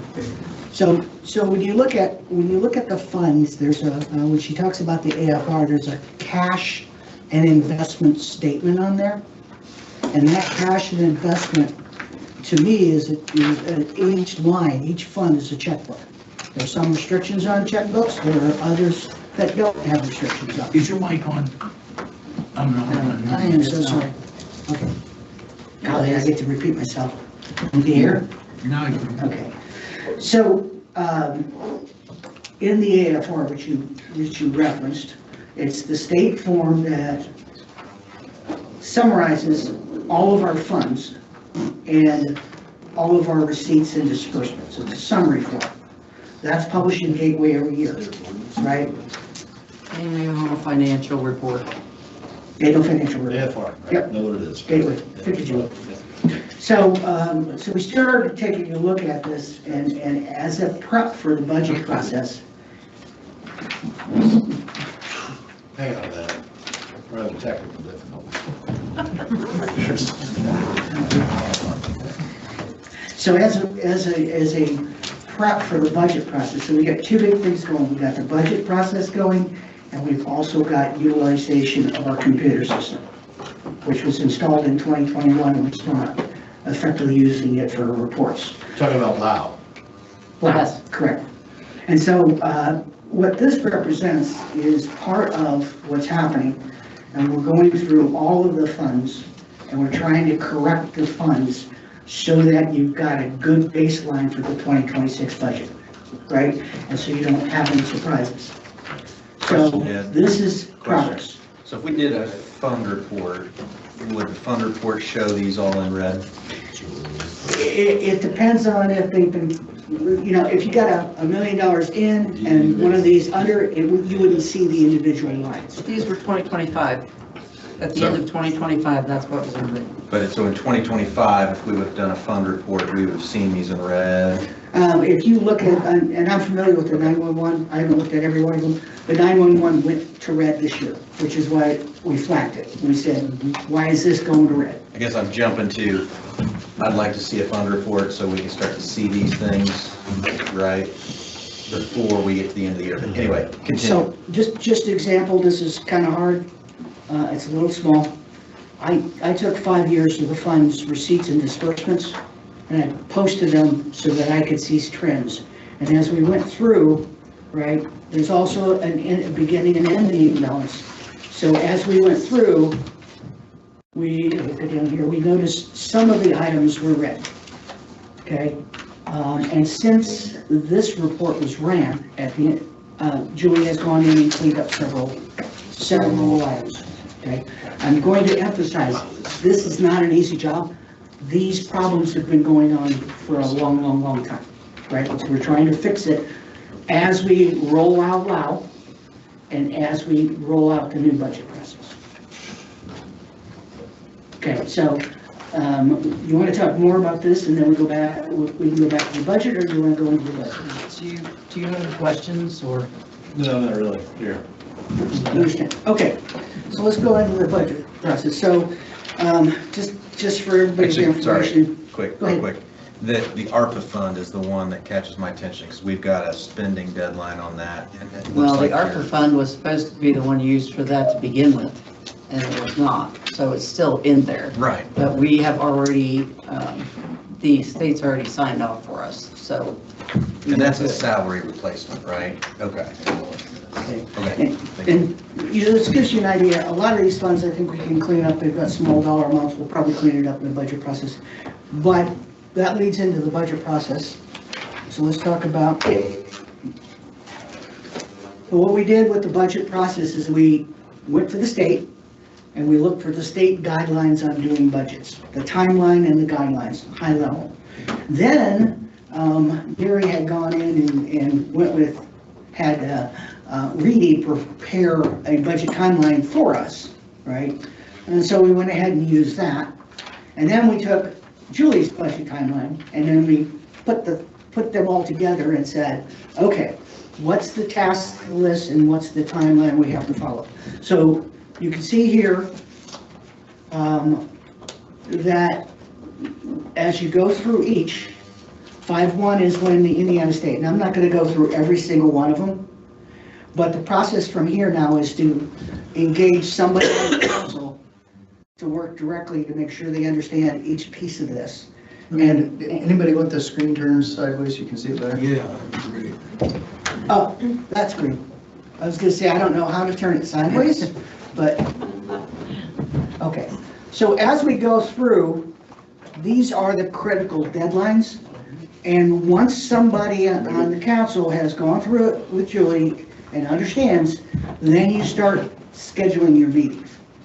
And so you have a living document that goes through, and this is something I used instead of the Microsoft Gantt charts, because it's easier. So if we get in here and, for example, we get to May 15th and we're off plan, really easy to communicate that we're off plan, and oh, by the way, this is off plan, okay? And then off plan without a recovery date. So we can go in here and now we can move back and go, all right, now we're moving this date. The advantage this gives you is once all these are filled in, and we don't have them filled in because the dates aren't set, it gives you whether something's going to have to be pulled up or pushed or how critical it is. So it goes through every step of the budget process, all right? And it comes down to the statutory delivery date, all right? And so from this, the next step is to go through and make sure everybody understands what each of these pieces mean, and then set the council dates for reviews. Make sense? Okay.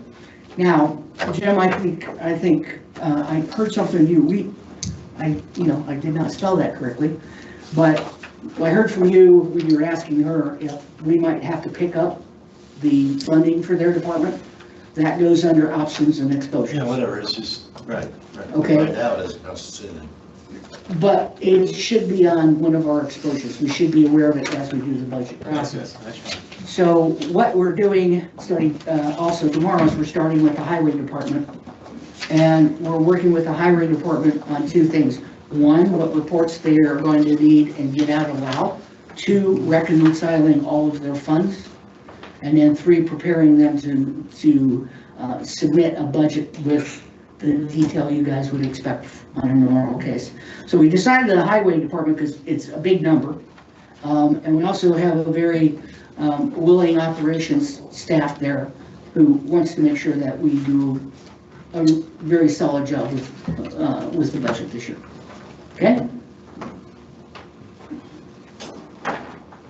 Any questions? Yeah, could you scroll down a little bit? No, I'll correct spelling a little. Okay.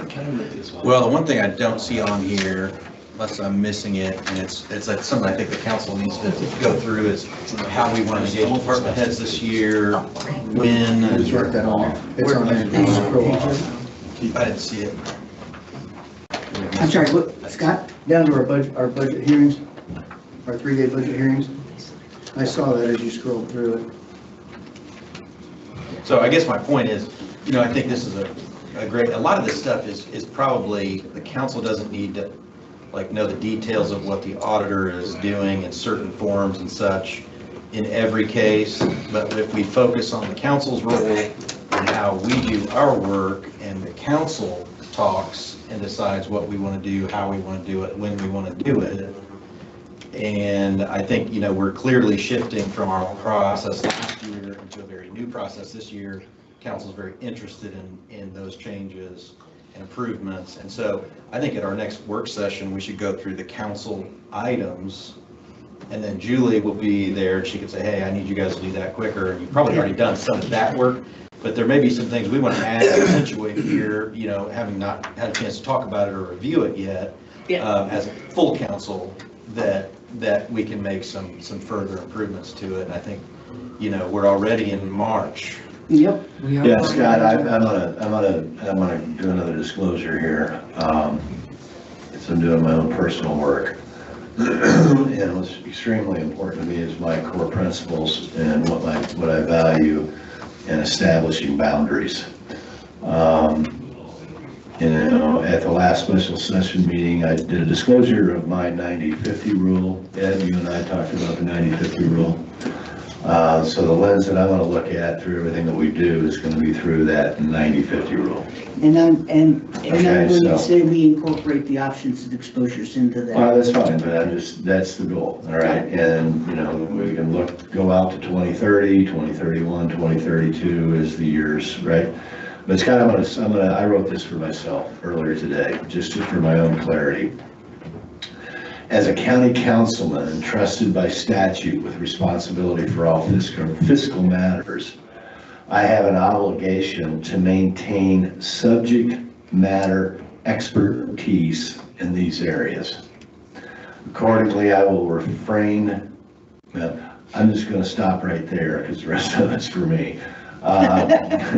But as a county councilman, I'm entrusted by state statute with responsibility for all fiscal matters. I have an obligation to maintain subject matter expertise in these areas.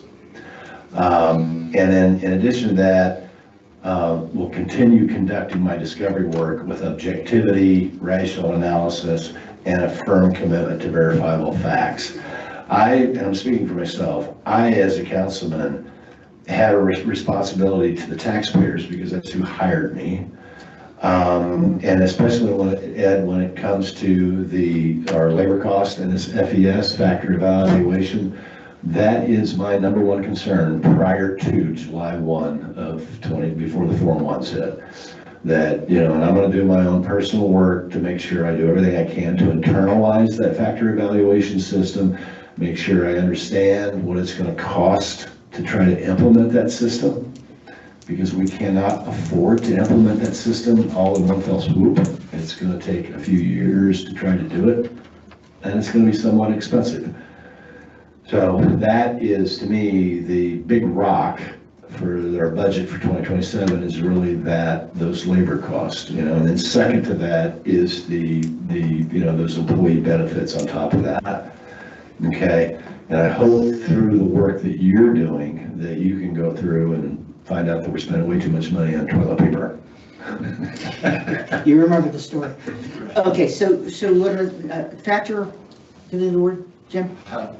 Yeah, it's the factor evaluation system. Right. I'm turning sideways. Yeah. Okay, so that to me is a big exposure. Well, it's We huge, don't get it's this huge, it's huge, Okay. yeah, and I think it's absolutely critical that we, at least my goal is to internalize that system and know that system forwards, backwards, and sideways, and understand the cost comparable from 25, 26, and then looking at 27. And so because here's the issue with that system, is what they've done is just think you get 20, 25 pay grades. And then what WIS, Wagner, Irwin, and Sheehan have done is they've gone outside to several counties and they've come up with a term called 50% midpoint. Okay. So they've gone and evaluated all the different job positions within county government, and they've looked at all the different wage bases with all these various different counties, and they've come up with this 50% external. And the challenge with that 50% external, and just to give you an example, is that if you got somebody at $20 an hour, but you got to get them to 25. Well, if you use a 3% COLA mindset, that's your paradigm. You're thinking, well, we'll just do 3% every year. Yep. Takes 8 years to get them there. Yeah. And then, now the challenge with that is you take 8 years to get them there, but that 3%, you didn't adjust the 3% for inflation. Correct. Right. So you're back in the same spot. You're back in Spain, yeah. So that's the story problem, and that story problem, we have to look at it not only at a department level, but we've got to drill down into the weeds on every one of those employees in each one of those departments. We have to make certain that those positions are categorized, nobody's made any errors, that we can double check and make sure they're categorized correctly, right? And then we got to back in and figure out how to get them to that 50% midpoint. How do we do that? How do we afford to do that? And then the other thing we've got to do is we've got to take those positions, because not every department is funded with the general fund money. Yeah, so like the health department's 1159, 1160, and then as you know, the highway department's got, I think there's 11 funds, because you got NVH restricted, NVH non-restricted, blah, blah, blah, blah, 1169, you look at William Street. So some of that payroll comes out of those 11 funds, and that work has to be finished by the end of June. Okay. Okay? And that's going to take a lot of time and energy, so. Okay. So there's one other piece, and Scott, I would like to add just a little something to what you said. I absolutely agree with you. The council has to know what it is responsible for, when it's responsible, and I'm going to add how to check it, and how to check that it's gotten done. Right? Because if, and I'm not saying this is going to happen, if all of a sudden she gets way behind, you're not going to be able to recover. Right? And with these two added. So there's one other piece on this I want to talk about. As we get the items laid out with a solid timeline, and everybody's okay with the solid timeline, we need to do one more step. And that step is to put names on each of the tasks. And this is to me, I never did a project, nor would I ever sign off on a project if we didn't have this document. And it's an engineering document. I've worked with a lot of engineers, but it's an engineering document that I've seen prevent failures. And it got incorporated after product launch, or all kinds of problems, right? But it basically says who is accountable for getting it done, who is responsible for getting it done, and sometimes the person can be accountable and responsible, who needs to be informed, and who needs to be consulted. So for example, if we go through this exercise, right, and we come up with a number, when every one of you should be consulted, right, before an approval happens.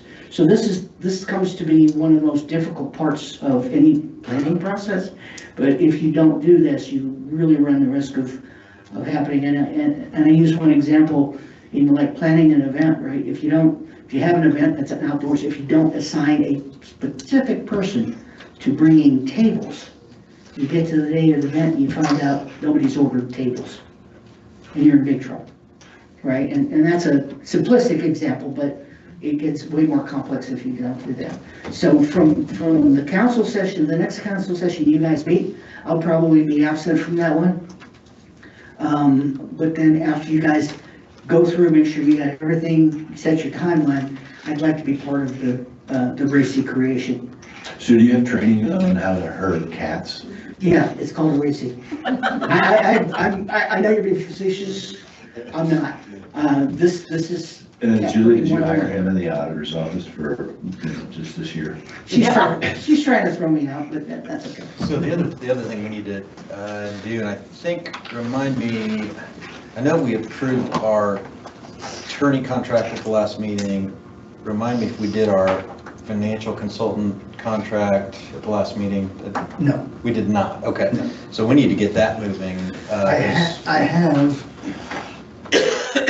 our attorney contract here. Okay. We did approve, Yeah, we did that up to, it's the financial one that we need to get on board because we're already in March. We have not done, I thought we did an up to contract for that. We didn't? For Reedy? Yes, I thought we did. you did. Yeah, we did. So let's have. Actually, Scott, my understanding of the contract is the contract with Reedy just kind of runs in perpetuity until either they cancel it or we cancel it. So there's really nothing to really renew. Is it based on hours? Yeah, it's an hourly contract. Well, I think we need to put a cap on it. I thought we did. Well, Scott, we can control that, and I think with the control, and you're the control guy, but, the only one that, can rack up billable hours, okay, is the president.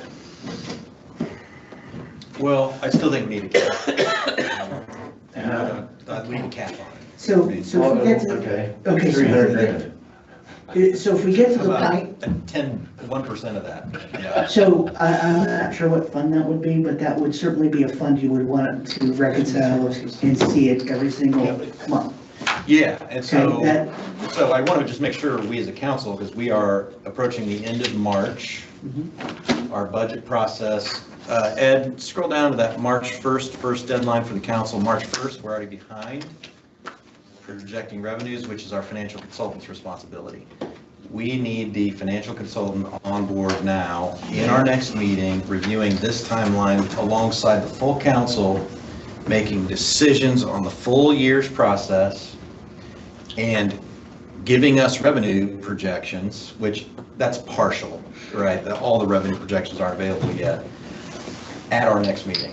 Because if we don't do it at our next meeting, then it's going to be April, then it's going to be May, then there's going to be an emergency. And we remember, we're not trying to recreate last year. We are not going to recreate last year. We are going to do it differently. Okay, first of all, I resent, absolutely resent, okay, getting beat up like I've gotten beat up, political sabotage, over this whole budget process from last year, all right? So, I think you all got beat up. and, well, Yeah. enough, Yeah. I mean, enough, okay? I'm not gonna go on the defensive, but I will say this, we've got $132,000, Scott, all right, and line item, looks like it's 30,300. Should be professional service. It is, it's professional consultants. We've got more than enough to cover, the Reedy Financial, number one. Yeah. Okay, number two, I want to see, because I'm going to push back on you on this, all right? I have a responsibility, when you talk about forecasting funds, it's very easy to go into Gateway, pull up historical receipts per fund, fire up Excel, put in the annual receipts, and be able to understand how much revenues come in. Okay, that's easy to do, Scott. Yeah. Okay, and and I'm gonna propose that maybe, all 7 council members probably ought to do that on their own, a little bit of self-education.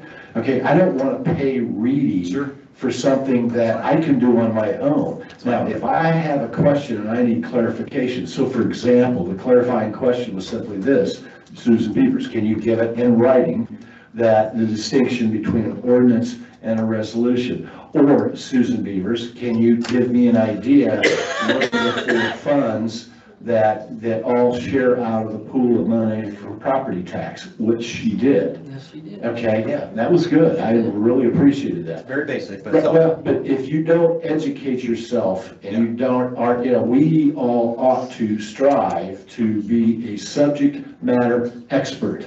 There are a finite amount of funds in that 1782 that we have responsibility over, and we ought to understand what the forecast ought to be on revenues. And furthermore, we should understand what the expenses are from one year to the next, Scott. So I'm agreeing with you. Okay, so- And here's the thing that's changed since last year, something called SB1, which has completely changed. the financial models. Don't go off on that. And it's pretty complicated, I think. I mean, anyone would say that. If somebody says they're a master. For 27, it is the property tax is going to change in Brown County for 2027. Are they going to change in There are 2027? significant. Are they going to changes. change in 2027, either yes or no? Yes, For 2027? yes. So, and this is where we don't want to just learn as we go here. It's too important for we to be. I'll tell you know, why. Because basically the way they're going to do your homesteads and your mortgage exemptions and everything, all the exemptions have changed. Yeah. So any exemption that you're going to get is going to be based on a different way to do that. So that's a good question that we ought to write down, all right? And the same question then has to do with income tax. How's income tax going to be affected? So that's something that Reedy can ask, that they should come in and have an educational session on those changes that we're going to experience going forward. That has nothing to do in the context of what I was talking about. What I'm talking about is understanding our historical revenues, all right, from the different Yeah, that's lines, easy. the different funds. Simple. So we get, But we need to look forward. well, I understand it, but how many of us, Okay, so let me step back a little. Part of the process we're going through is as we go through a fund, we're going to identify the revenue. And if you look at this report here, which is a gateway report, okay? You look at the gateway report, you can see by fund what our total revenues were and what our total disbursements were. Now, when you go into gateway, you're not going to get anything but a year. I put 5 years together, 6 years. Okay, so I'll share this with all the council, right? So go through this if you have any questions. So we start on. The other thing is don't forget your in-house experts. We went down and talked with Andy last week. And because one of the internal controls issues, and I know Scott, you're concerned about, one of the internal controls was bank reconciliation, right? They reconcile every single day now. Now, we do have an issue, which we know, timeliness of transactions, but I'm going to say if you bring Andy into the discussion of what are our historical funds, she's going to be closest to telling you what reality is. And, no reflection on anybody, but Reedy might not know about everything unless they've gone into the weeds. Yeah, let me clarify something, because I've worked with a number of different professional advisors over the years. I'm going to go in and do my due diligence first and foremost. I'm going to read the document. I'm going to read a document with the intent of trying to comprehend. It's one thing to be able to read, but it's a different being able to comprehend something. Fair? Yeah, it takes me 3 times. Yeah, at least, 3 or 4 times for me, because I'm not as smart as you. But you have to and what my goal is to go in and read the document, comprehend what's in it, and then be in a position to ask clarifying questions. So in other words, how you may come across a paragraph and maybe there's some vocabulary in there you're not quite clear on, right? Especially when you get into legalese. Right. So if I'm going to consult with an attorney, I'm going to read the document and I'm going to have written clarifying questions. Right. I may perceive this to be this, my perception is this is my takeaway from the document, then I'm gonna go to the professional and ask the professional, is this correct? Do I understand this correct, or is there something that I'm missing? What I'm not gonna do, however, because I have to pay for it out of my pocket, is I'm not gonna not read the document, not try to comprehend what's in it, and then pay somebody $250, $300 an hour to be a teacher. I can't afford to do that. I don't have the money to do that. I can't go, here, Dave, Bob, come on over here and I'll pay you $3,500 to explain a 4-page document to me. I don't have the money to do that.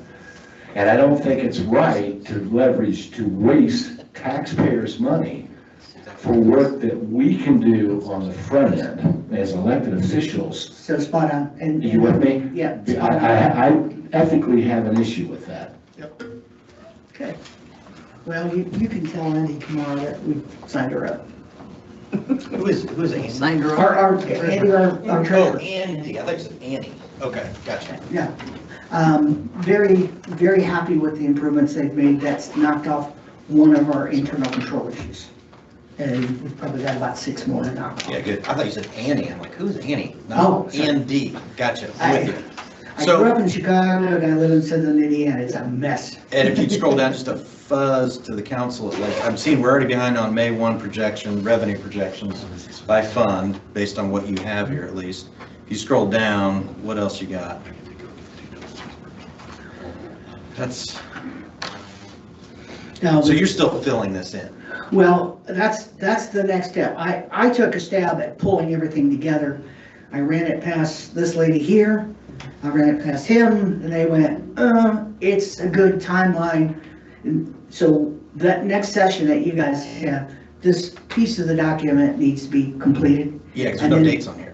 Yeah, No, I haven't put dates on, I mean, so this is the overall timeline, but I'm not 100% sure exactly what date's gonna happen going forward.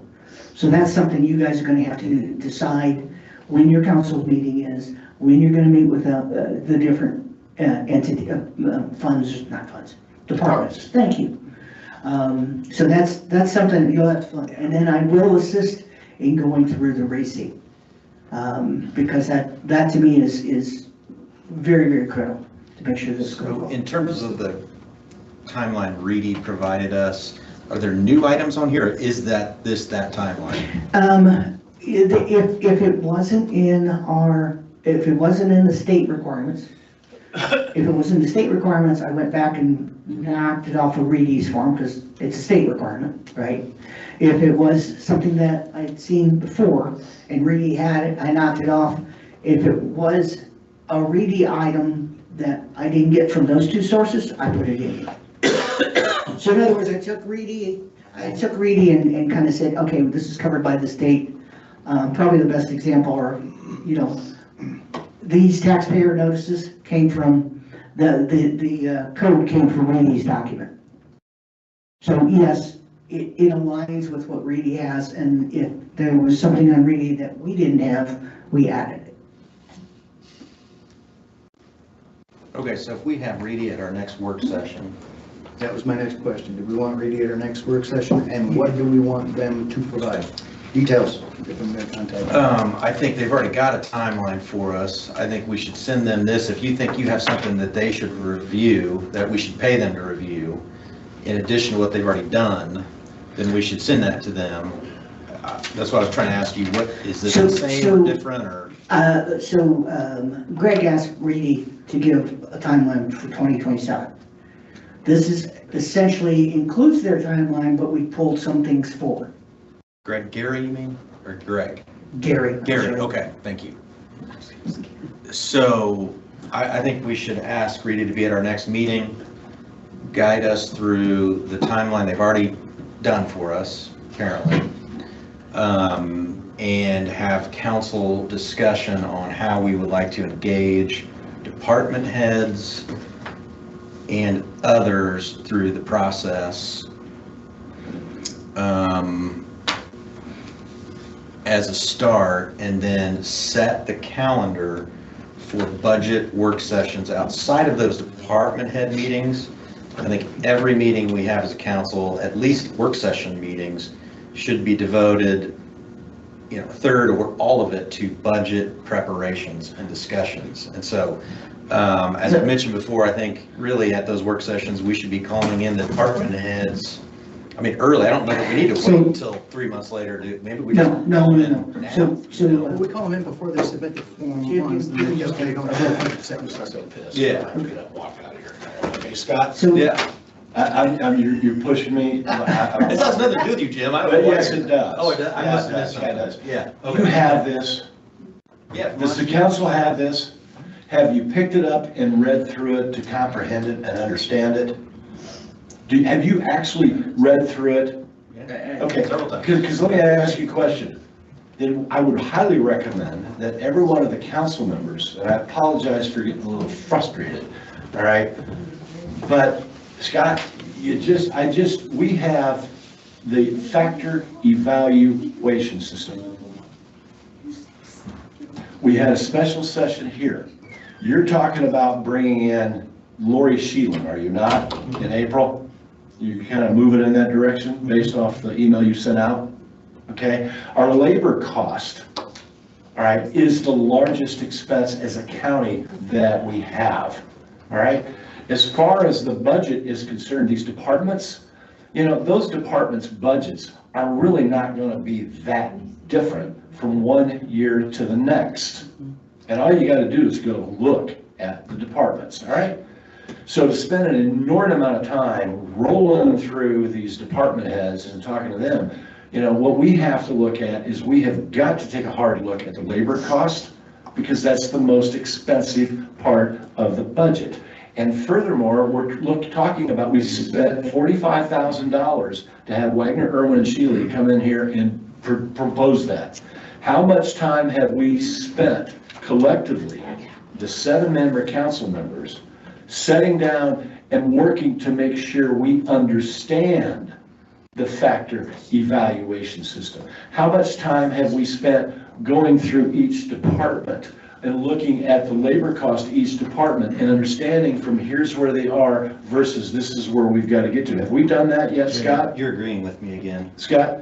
Okay, this is March. We've got April, May, and June. That's 90 days. You're agreeing Those with are me. three, no, not, because we don't You need just don't realize Reedy, it, yeah. we don't need Reedy to come in here and do that. Now, if you want to pay Reedy to go in and build the Excel database that you and I talked about, so they can do the calculations, so they can figure out how much it's going to cost and how quickly can we implement that? How many years is it going to take us to implement it, right? I don't know.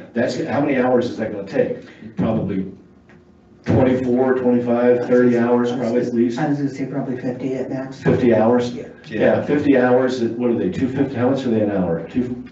Let's say they're $300 an hour, so that's $15,000. Depends on who it is. So I'm gonna propose on that one, So- we scope it out next week, just scope it Yeah, out, what it's yeah. gonna take before, and let's not engage them until we understand Yeah, not on what that. we're asking, Until right? we do, right. Yeah. And so I'm gonna add a piece here. Oh, hold on. Okay. Hold on. Jim, the importance of, we learned this just last month, the importance of bringing the department heads in with the FES system is to help us understand the important layers of pay within their departments.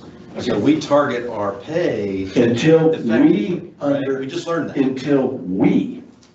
Until I completely comprehend, which I don't, not yet, I'm not there yet. I still have quite a bit of work to do. I probably have 12 hours to get myself up to the point to where Julie is, because Julie's got quite a few hours messing with and same thing with Kim, right? So the two of you, and Sandy's probably in there, so I've got to do my 12 hours worth of due diligence, if not more, to where I'm competent with that factor evaluation system, right? I don't need to go to a department head, but what I need to do is understand the thing first. Okay, and once I can understand it, and then I've got to look at how many employees does every department have. I got to look at the labor costs for 2026, and then I got to say, okay, if we want to do, because the other thing of it is wouldn't we want, if we're going to transition to the factor evaluation system, don't we want to be fair-minded and do that across all employees in all departments? It's a good question. I'd like to hear Yeah, from we've the already done departments. We've done that, but I'd like to hear Excuse from the me? We've implemented the departments. factor evaluation. But you didn't do it on all 180 employees. Well, some are maybe more. So in other needy than words, you others. gave every employee got an increase in 2026 over 2025? Not everyone. Varying. Well, then you didn't do all 180 employees. No, we implemented the FES. I understand that. We voted for that. That's not my question. My question is you have 180 employees. My understanding, Julie, is that you went in and we changed the compensation from 25 to 26 on a select group of employees. Everybody who was below the internal average. That's correct. Where's the report for that? Because I don't have it. We did What do you it in mean? the I do fall. not have a 2-page report or a 1-page report that shows specifically, here are the departments, here are the employees, here are their line items, here's the fund that we're pulling out of, here was their 25 pay, here's what their 26 pay under the new FES system. So Jim, I think what you're I saying. don't is have you'd that. like to spend I don't- time I don't on have FES. I know what you're saying. You know I what think I'm you're saying? I don't you'd like have to that. spend time on FES. I agree with you. I'd also like to spend time on the budget timeline and the process with the council, with Reedy's guidance, where they make sense in engaging, where we can't do it, Ed can't do it, the treasurer can't do it, Julie can't do it. We've always had that support, every county does. And so I'd like to engage them as well. And then thirdly, the internal controls, state board of accounts, and credit rating issues that need to be addressed. You know, we've got to do more than one thing at a time here. We want to do them all. And they're all pretty important, and so we got to kind of manage our time and bring in folks where we need them, where it makes But the sense. budget process doesn't start until July 1st when the departments submit their Form 1s. I'd like to start it now. Well, okay, so What are we let me back gonna- up a what's little that bit. So result? tomorrow we have a small, Get started now. Well, Plan. you're not starting the actual numbers of the budget, but you're starting to plan for the budget now.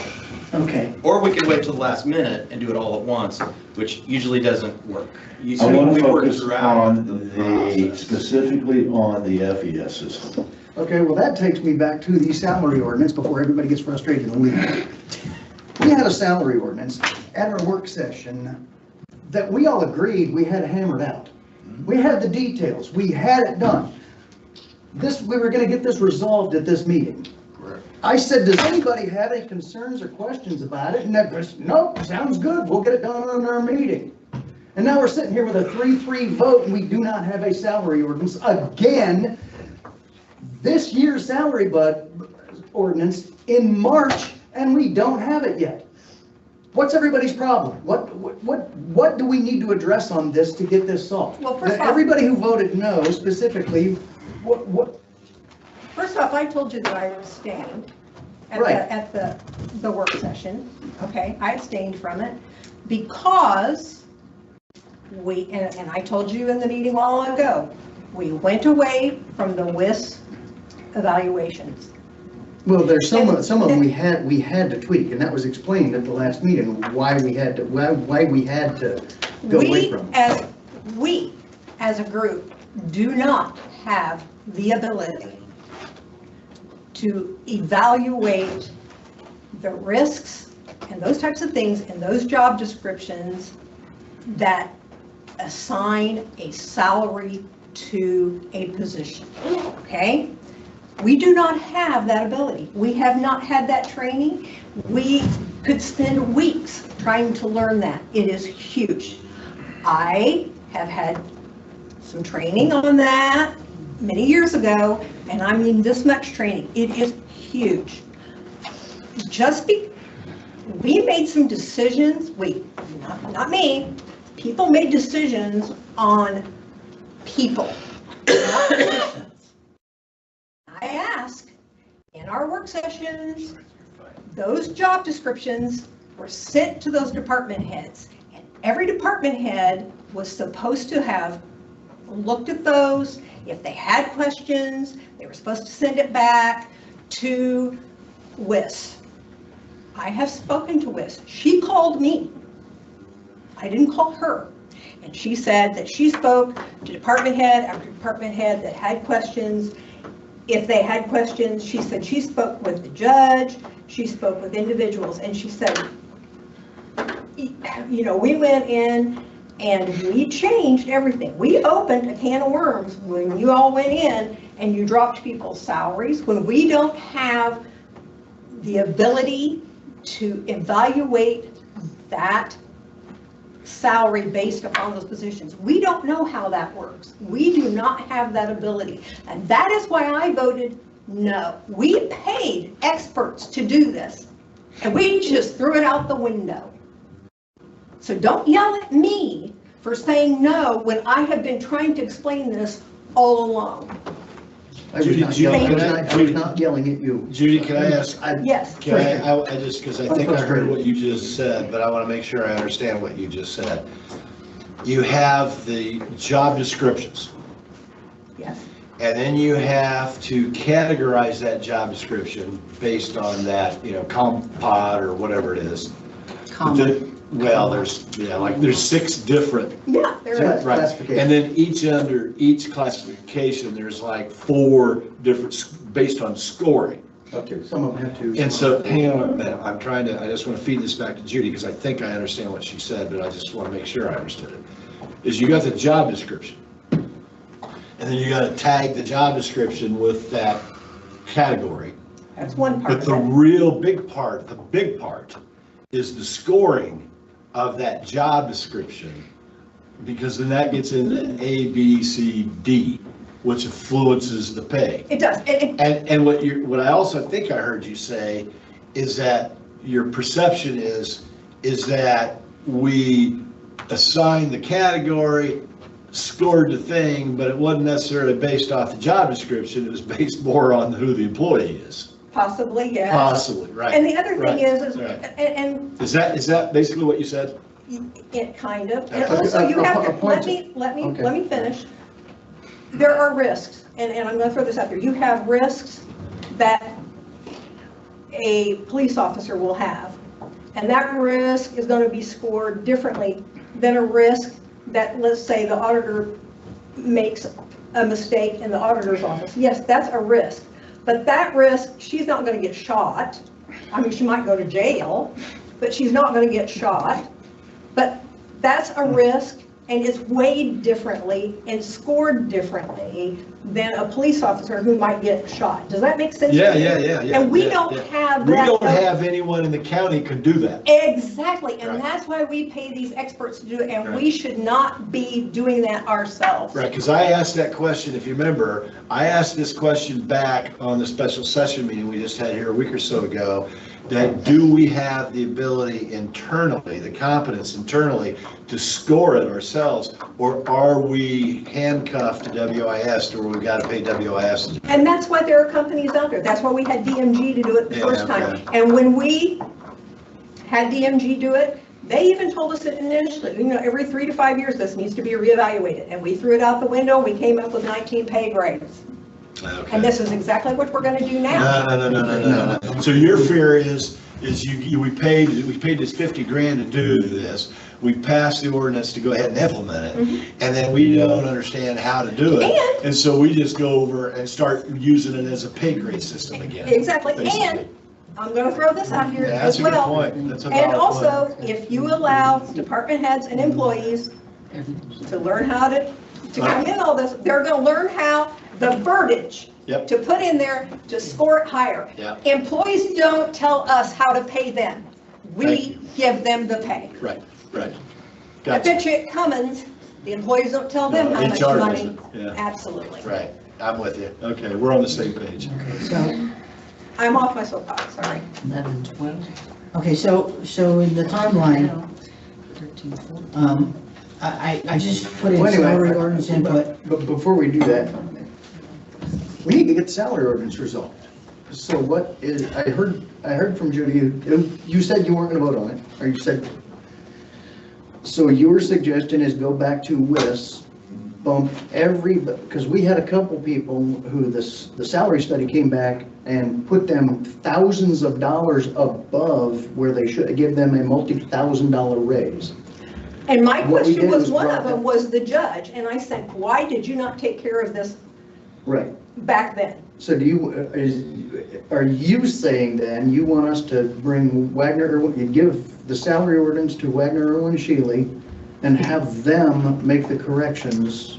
I'm not saying we That give we them the made. salary ordinance. What I'm saying is the people that Well, the we- salary ordinance outlines the FES system But- we have implemented. Right, and I was So in they that would have to initiative, have the the salary ordinance 1/3 to that do that Julie and Gary and all of us sat down and went down to Reedy. I mean, I think the 1/3 bump up to bring the lower people up that we've all talked about, I think is grand. But just because someone has a higher salary that's only been here a year over somebody that's been here 10 years, again, that's where that We job. didn't make any adjustments based on that. those- We did not make any job comparisons. No. Other than We did not. other than the bailiff at the, and that's not based on the But- person, that's based on the position. But The bailiff Bailiff is and the and the front security guard were scored the same based on some of the verbiage of, and Then I we would've- need to get The bailiff job is a descriptions in order, which is supervisor. happening. Which I would have went back to WIS and say, why is this? Can you explain this out for me? I mean, I would have asked those questions. Why is this? You know, Okay. that's what I would have done. I just, So to get, I think we're opening a can of worms. So to get this in order, we need to have WIS make the corrections or approve the corrections that we made. I think that's a start. I'm not Okay. gonna say that's 100% the answer, but but we don't need to be evaluating those. Okay. We don't have the ability. There were two other no votes. What does it take to get the Scott was salary one and Jim's ordinance? the other. Okay, my no vote was really, it's the same frustration you have with why people aren't on board, and it's why I'm trying to get us to address and engage the council earlier in the process, rather than at the very end dumping a multi-page, 100 and some plus line new FES scoring system kind of that was done in committee meetings and then altered in other meetings, and then, we need to engage the council early on so we understand the things Judy is talking about. I had concerns drawing from Judy's comments, and she was in some of those meetings early on that I was not in, and so my no vote is, yes, some of the things she said, but it's the way that we're doing things. I'm with Darren. What changed? Because I Well, understand Judy. yeah. I understand you, Judy. I get what Yeah. you're saying. But everybody else, he did ask, he said, is everybody okay with this? Everybody that was at that work session, physically at the work session, said, we're okay with it. We can do this next meeting. Everybody said, even you. So what's your question? It's not a question, it's a What do statement. we need to do So to what this? changed between that work session? Everybody agreed, except for Judy. Yeah, I don't know that did we vote in that? No, but No, but we Darren didn't, said, Everybody, everybody our work session Yeah. meeting was to get Well, I mean, this to a that's- point where we could all agree that this was a good thing to pass. It's not a final, He's looking at me. for a couple of years now, this is going to be changed. And WIS is coming in to do that. We're gonna work with WIS to evaluate the changes that we're doing. But this is, you're saying we have an urgency to start all this stuff for next year. We can't do next year's salary ordinance until we have this year's salary ordinance. And we just voted down this year's salary ordinance, so now we're a month behind again Yeah. on this year's salary ordinance. so what I So wanna we're a do- month behind on the timeline that you're saying is so What I important want for to do this is year. learn from that and change moving forward. First of all, we Okay, so do what- have a salary ordinance in We place. do. We do. Okay, we Yeah. do. These are the So changes. that I is wanna an learn from amendment it to that and salary change. ordinance, knowing that there were going to be things changed. Yeah, that's the changes. So, sorry, go That's ahead. okay, so, while it's fresh in your mind, again, that's why I keep going. I think you probably have the best overall perspective of this thing, because I'm kind of clueless, right? I was on the council 20 years ago, and I never understood it, right? I didn't really get it. So, at this point in time, I'm going to say this should be an all-governing document for anything that you're getting ready for. So on here, right? We have salary ordinance input. What tasks need to happen to finish this year, and what tasks need to happen to prevent it from happening again? Okay, and right Ed, here, Ed, just to, that's why department head input is important, and it's not to change the grades, but now we have for the first time, and this is an important piece of this new system, within each grade, it's not just one number of pay. no, It's that's a range of pay. And if we understand from department heads where their critical points and critical positions that are based on external pay factors from all of our surrounding counties, where those critical points are for employee retention and longevity and reduction of ongoing budget and training expenses, then we can better understand within that pay grade range where we need to be. you're spot on in my mind, but, okay, so to answer your earlier question, Rainey put this at 9/19, and we all realized that was their schedule on September 19th. You guys really prepared to wait till September 19th on this? The answer is no.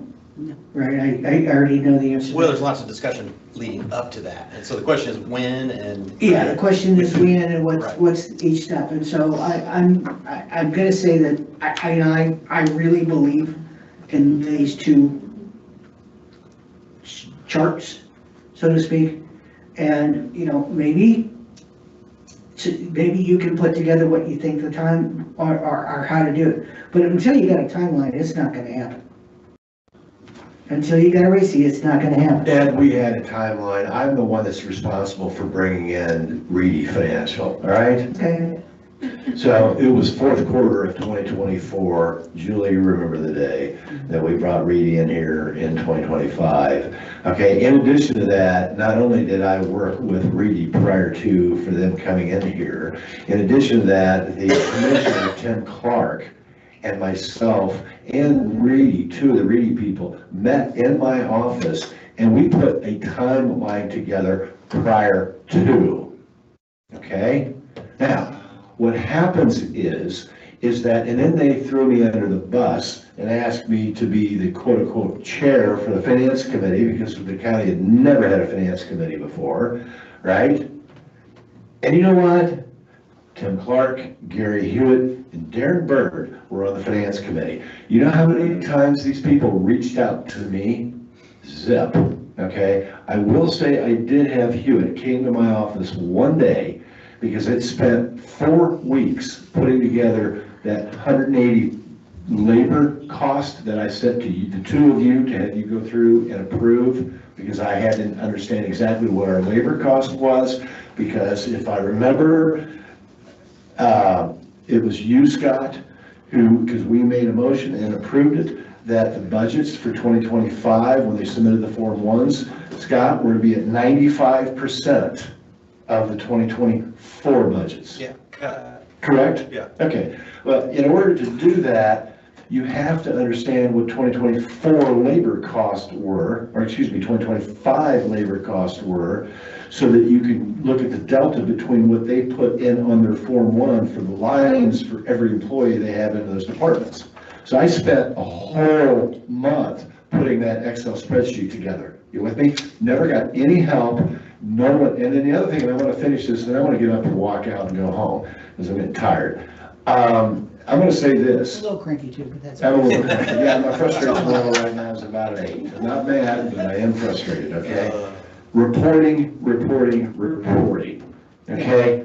Period. I had to, what did I get? Julie, you were nice enough, and I was really grateful that I got these, forms that were filled out. I got an email in my email box, right? Yep. Right? And then we had some special session meetings with the commissioners in there, right? And we had all sorts of goofy stuff that was presented, right? Well, I took these forms, I took that, I took the actual budget that we approved, right? Had everything right here. And I had to sit down today, and I went over this today, and I had to create this Excel spreadsheet. Had I not created that, this is what I used when we went to pass. This is what I created today. It lays it all out, very easy to read, it's very simple. We don't have any reporting. And I'm gonna say this back to this salary ordinance, okay? You know what I still don't know? I have no idea of what 2025, because we've got, on any given day, excluding community corrections, there are 180 employees. Okay? I know what the 2025 labor cost, I know exactly every employee, every department.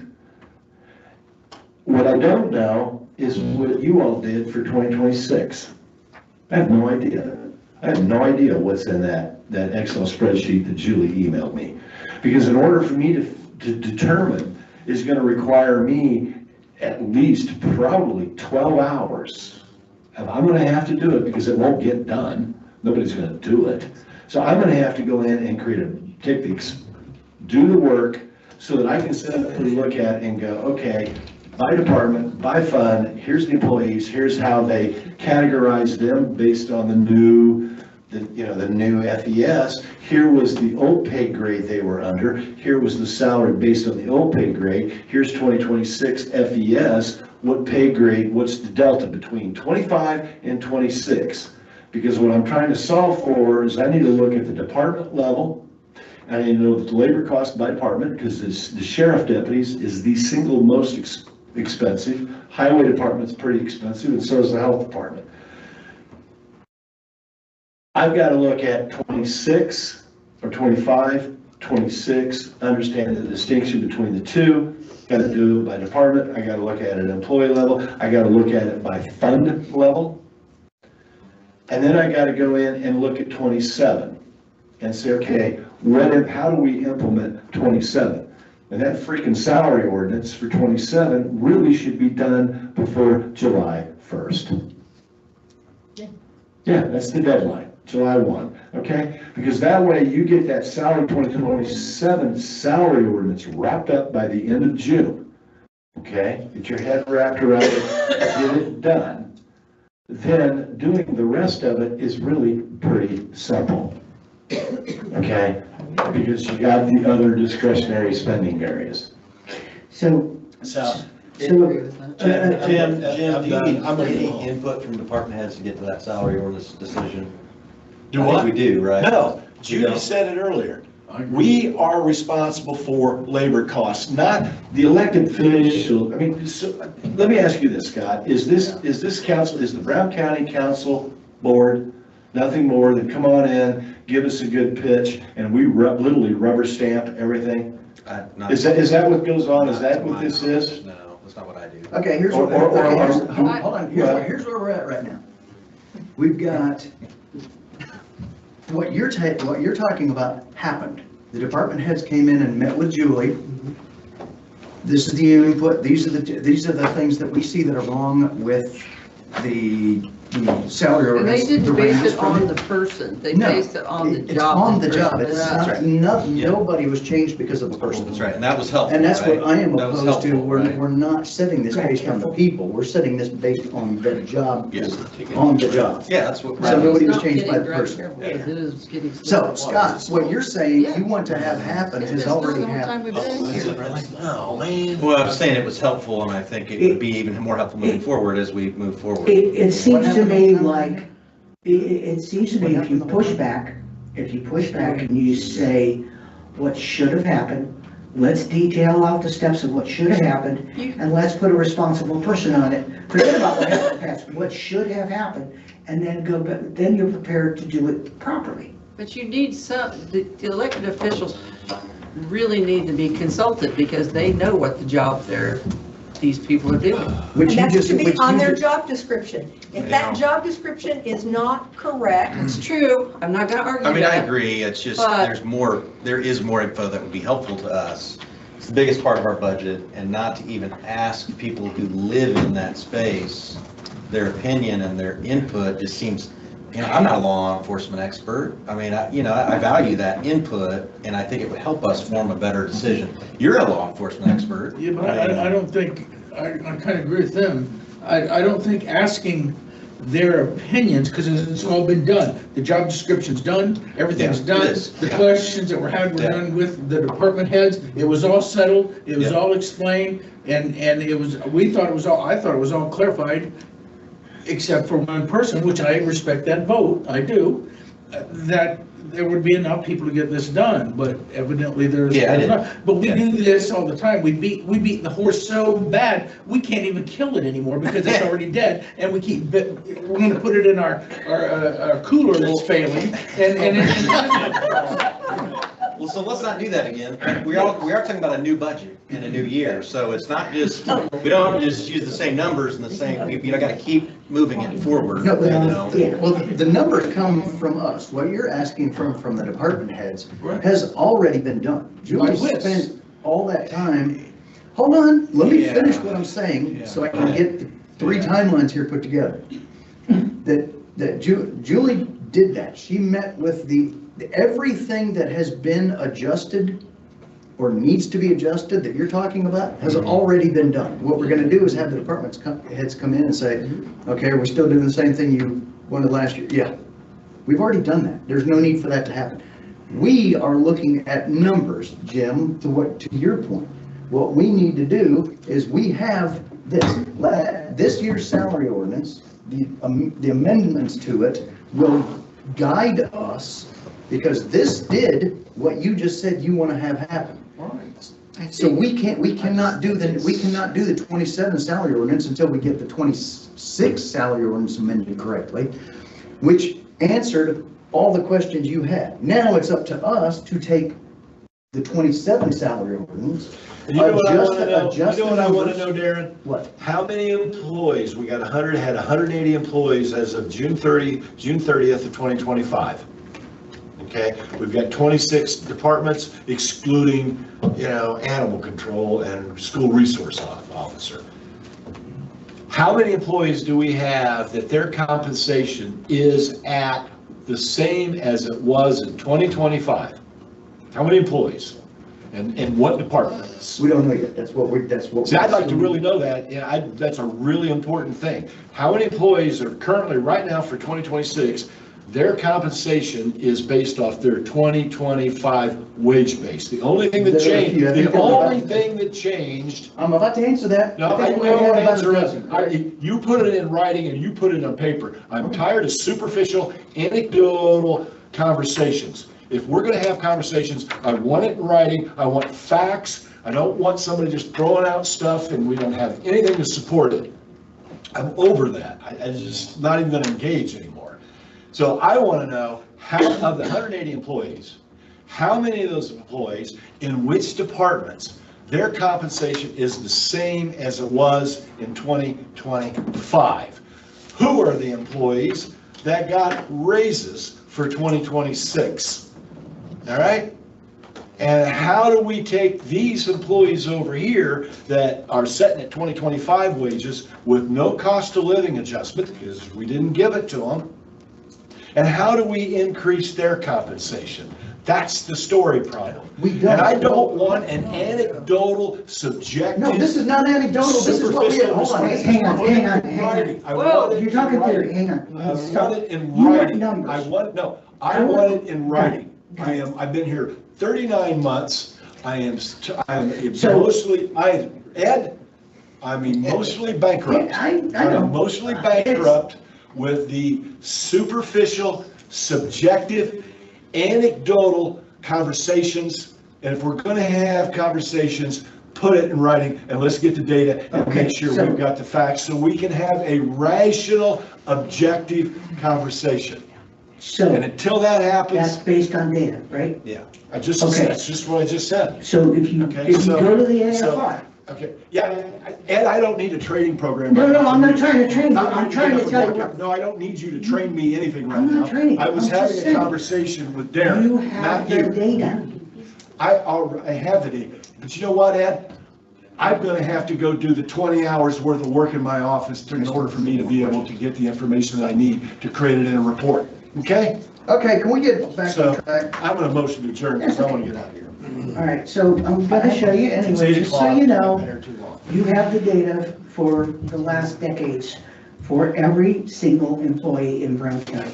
It's a matter of pulling it, Yeah, and we keep going around. it's a matter of pulling it and putting it on a year to year. It's a 2-hour process, guys. I don't need to do this. So Jim, if somebody does that process and gives you 21, 22, 23, 24, 25, 26. Ed, what did I just say? The story problem is real simple. You have 108 employees. Yeah. I've said, I mean, I don't know how many times I got to repeat myself. Okay? I'm You sorry.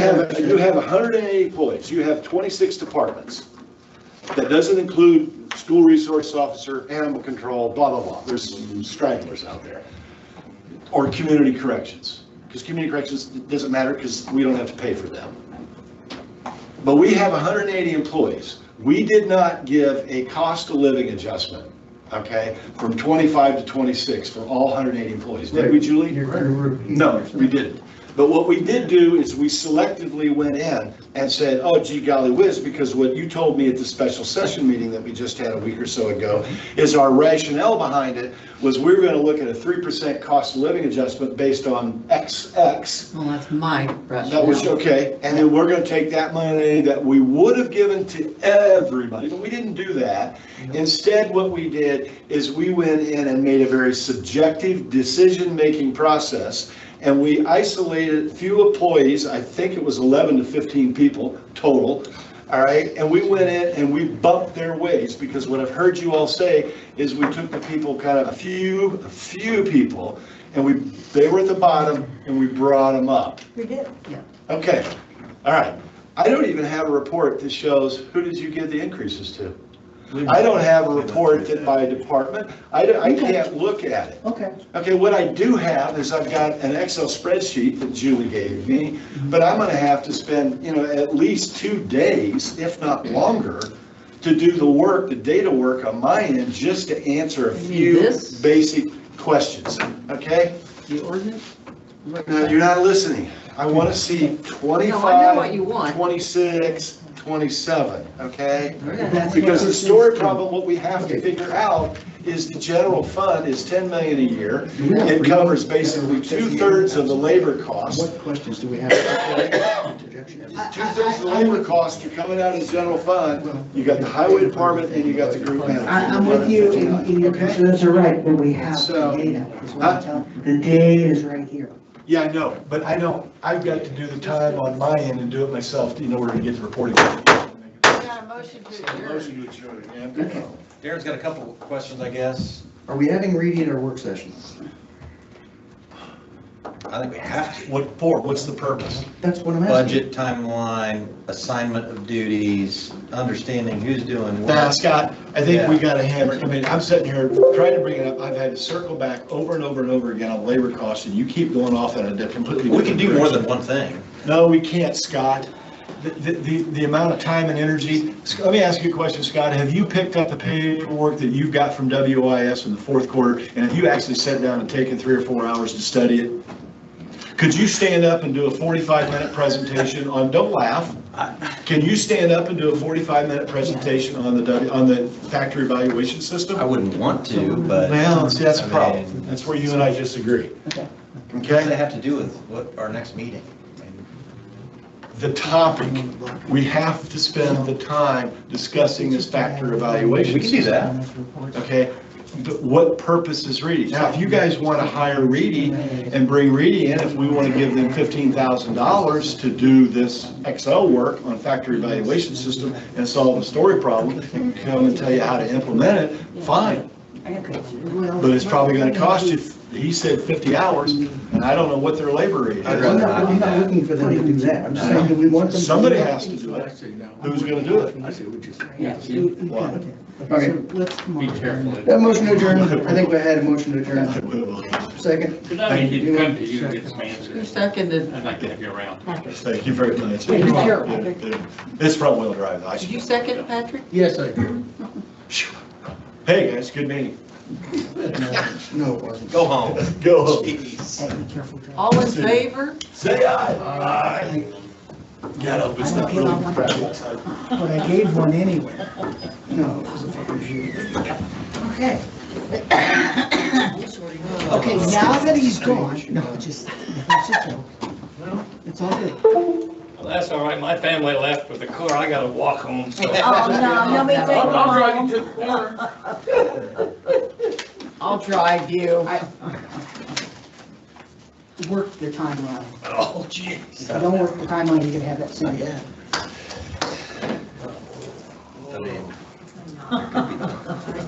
Take care, kids. Oh, Thank I'm you. sure you don't, you can go in and they can, you know, they can put you. Butter, thanks, Oh, I know, mine No, All right. too. Guys, be careful out there. no thanks. They can put you on. Unless you got pocket government finance expert like we've used for 30 years in a row,